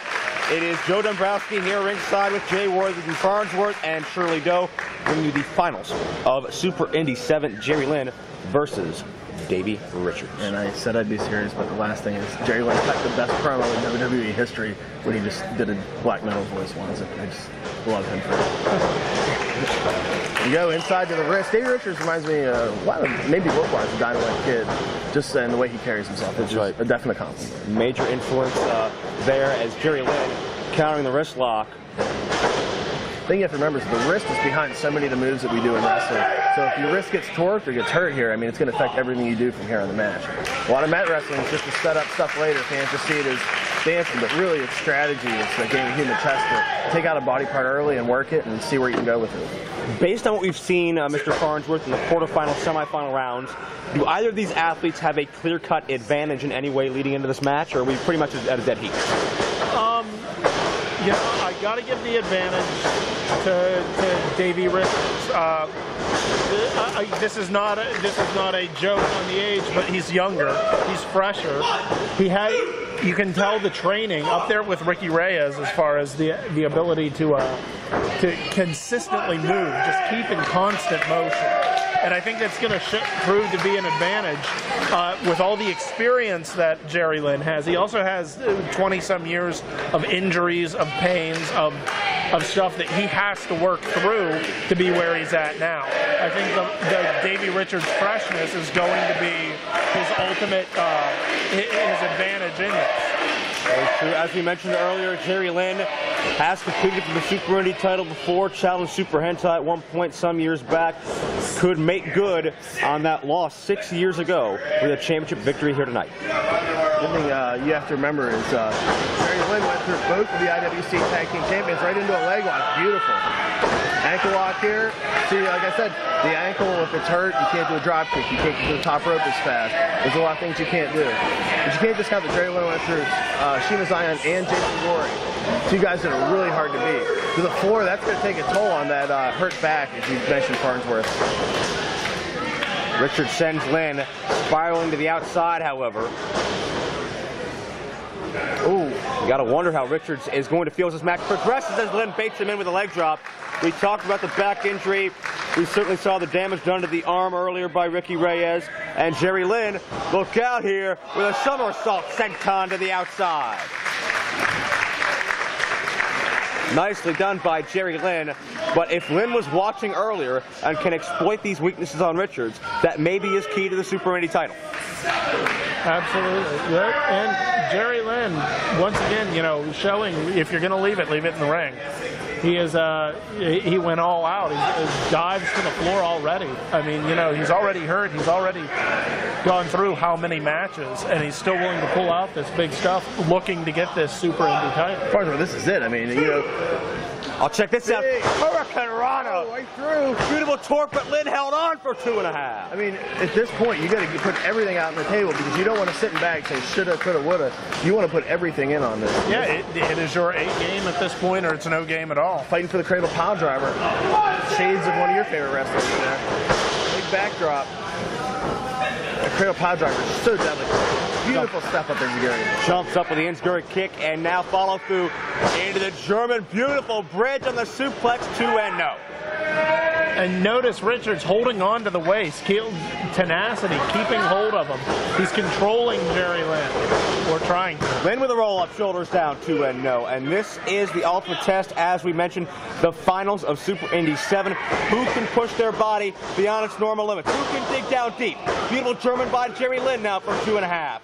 Adversity introduces a man to himself who has what it takes to come through victorious with the Super Indy Championship. And I think Richards is still moving a bit faster, like you guys mentioned before. He has a little bit more zip, maybe from the age. See that quick reversal. Beautiful. Nicely done. Overhead suplex again for 2 and no.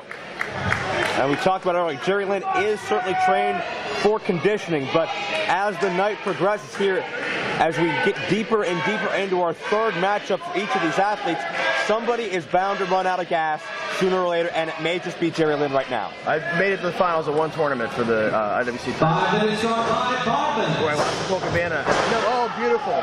Fujiwara style armbar. We saw a cross arm breaker utilized earlier, and now a Fujiwara style as Richards tries to roll free and right back up to his feet seamlessly. Oh, very nice knee to the head.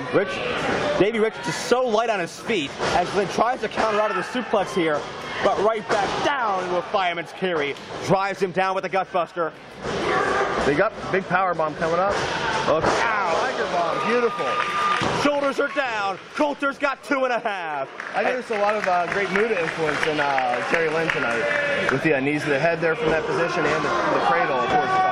What I'm saying is when you're in the final round of a tournament, holds like this that normally wouldn't put that much hurt into you, you have 2 other matches all in one night, and your adrenaline peaks after you finish a match. You have to get into that same cycle all over again. And by the third match, it's really hard. I've been there, so not putting myself over, but I'm saying I know how hard this is. And I'm not as old as Jerry Lynn, but I feel like it some days. Fighting for the ropes there, beautiful. I believe Richards may have had that Texas cloverleaf cinched in, and we've seen how lethal that maneuver has been earlier on. Jerry Lynn, a former Super 8 tournament winner. Richards has a lot of tournament experience as well. The Battle for Los Angeles over in California, among a number of others. As now back and forth here.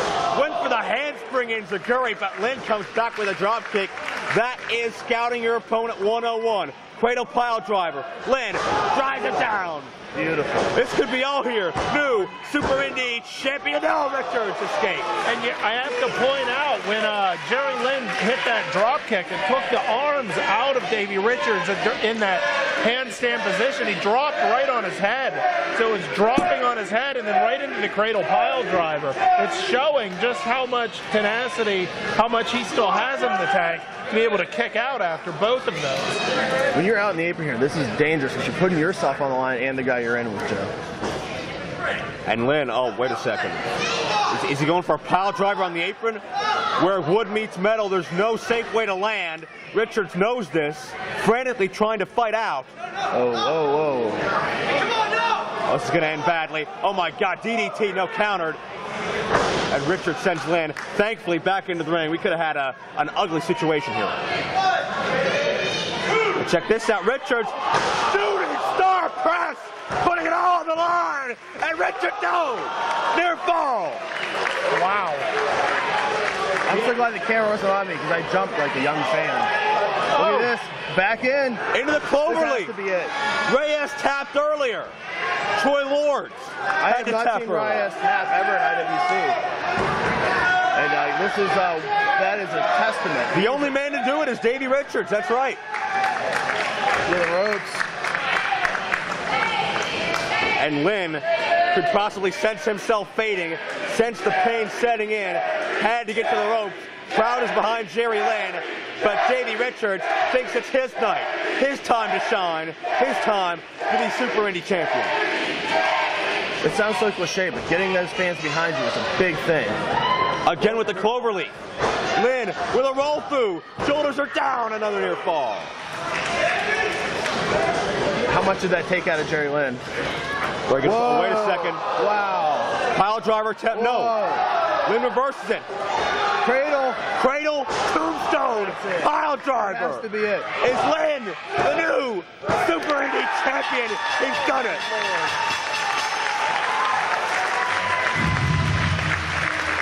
Ladies and gentlemen, the winner of Super Indy 7 and new Super Indy champion, Jerry Lynn. What a way to cap off an unforgettable night of Super Indy Tournament action. He couldn't bring the belt home in 2002, but tonight in 2008, Jerry Lynn captures the Super Indy title.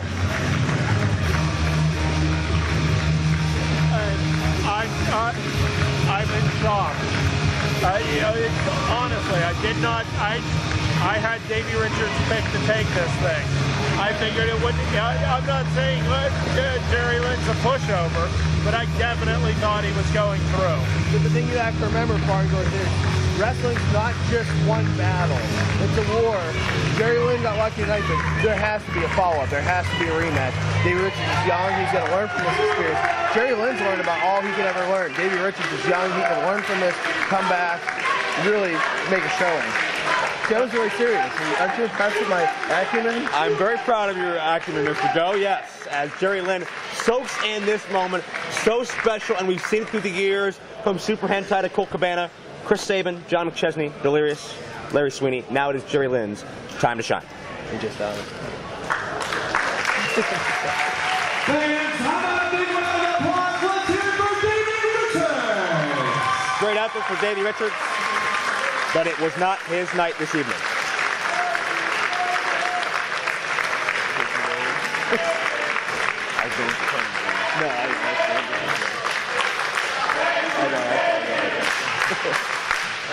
And Jerry Lynn, again, such a respectful athlete, such a fantastic sportsman, and now we're going to have the presentation of the belt. Ladies and gentlemen, it's my pleasure to introduce to you our last Super Indy champion of record, Sweet and Sour, Larry Sweeney. Larry Sweeney coming to the ring. It looks like he's got quite an impressive belt in his hand. Let's hear it for Jerry Lynn. Okay, let's hear it for both of these guys. Hell of a match, hell of a night. Jerry, you know how the tradition goes. I won the last tournament, and let me just say, it's quite an honor, quite an honor. For me to be able to present to you this brand new, how about this belt, huh? Check this thing out. Courtesy of Wildcat Belts and Hotshot Drew Lazario, who is right here. Congratulations.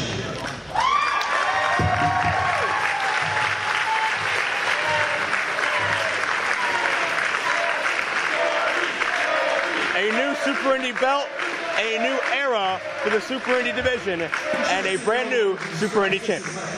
If Jerry Lynn cuts a black metal promo, I'm going to be so happy. I just want both of you to know. It's been a rough night. I'm not in my 20s anymore. I just wanted to say first and foremost, thank you to the fans.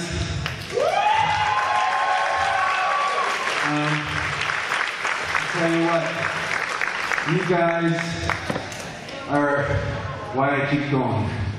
And there's a lot of people out there who think, oh, Jerry, you're old, you should step aside and let the new guys move on in. I'll tell you what.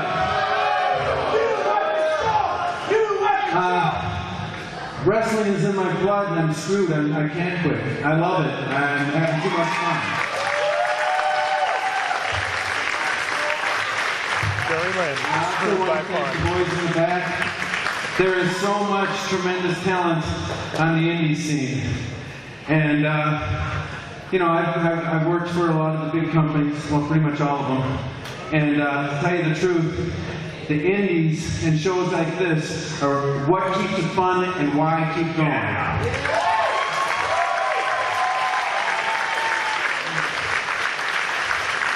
And there is so much tremendous talent on the indie scene, and it's an honor and a privilege and a pleasure for me to be able to get in here and wrestle all these guys.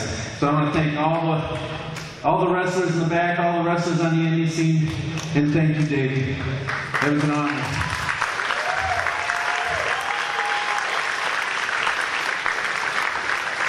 And not to sound ungrateful,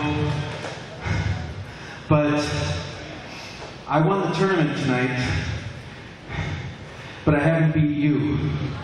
So I don't deserve this. So what do you say, May 17th, you give me a shot, and let's see who the real champion is. Wow. Jerry Lynn won wants to earn it by being the former champion. What is Sweet and Sour's reaction going to be? Well, I think as far as we're the Sweet and Sour, he would hit Jerry Lynn with the mic right now. Seize your opportunity. All right, great. Absolutely. May 17th, you and me, Super Indy Tournament. Congratulations.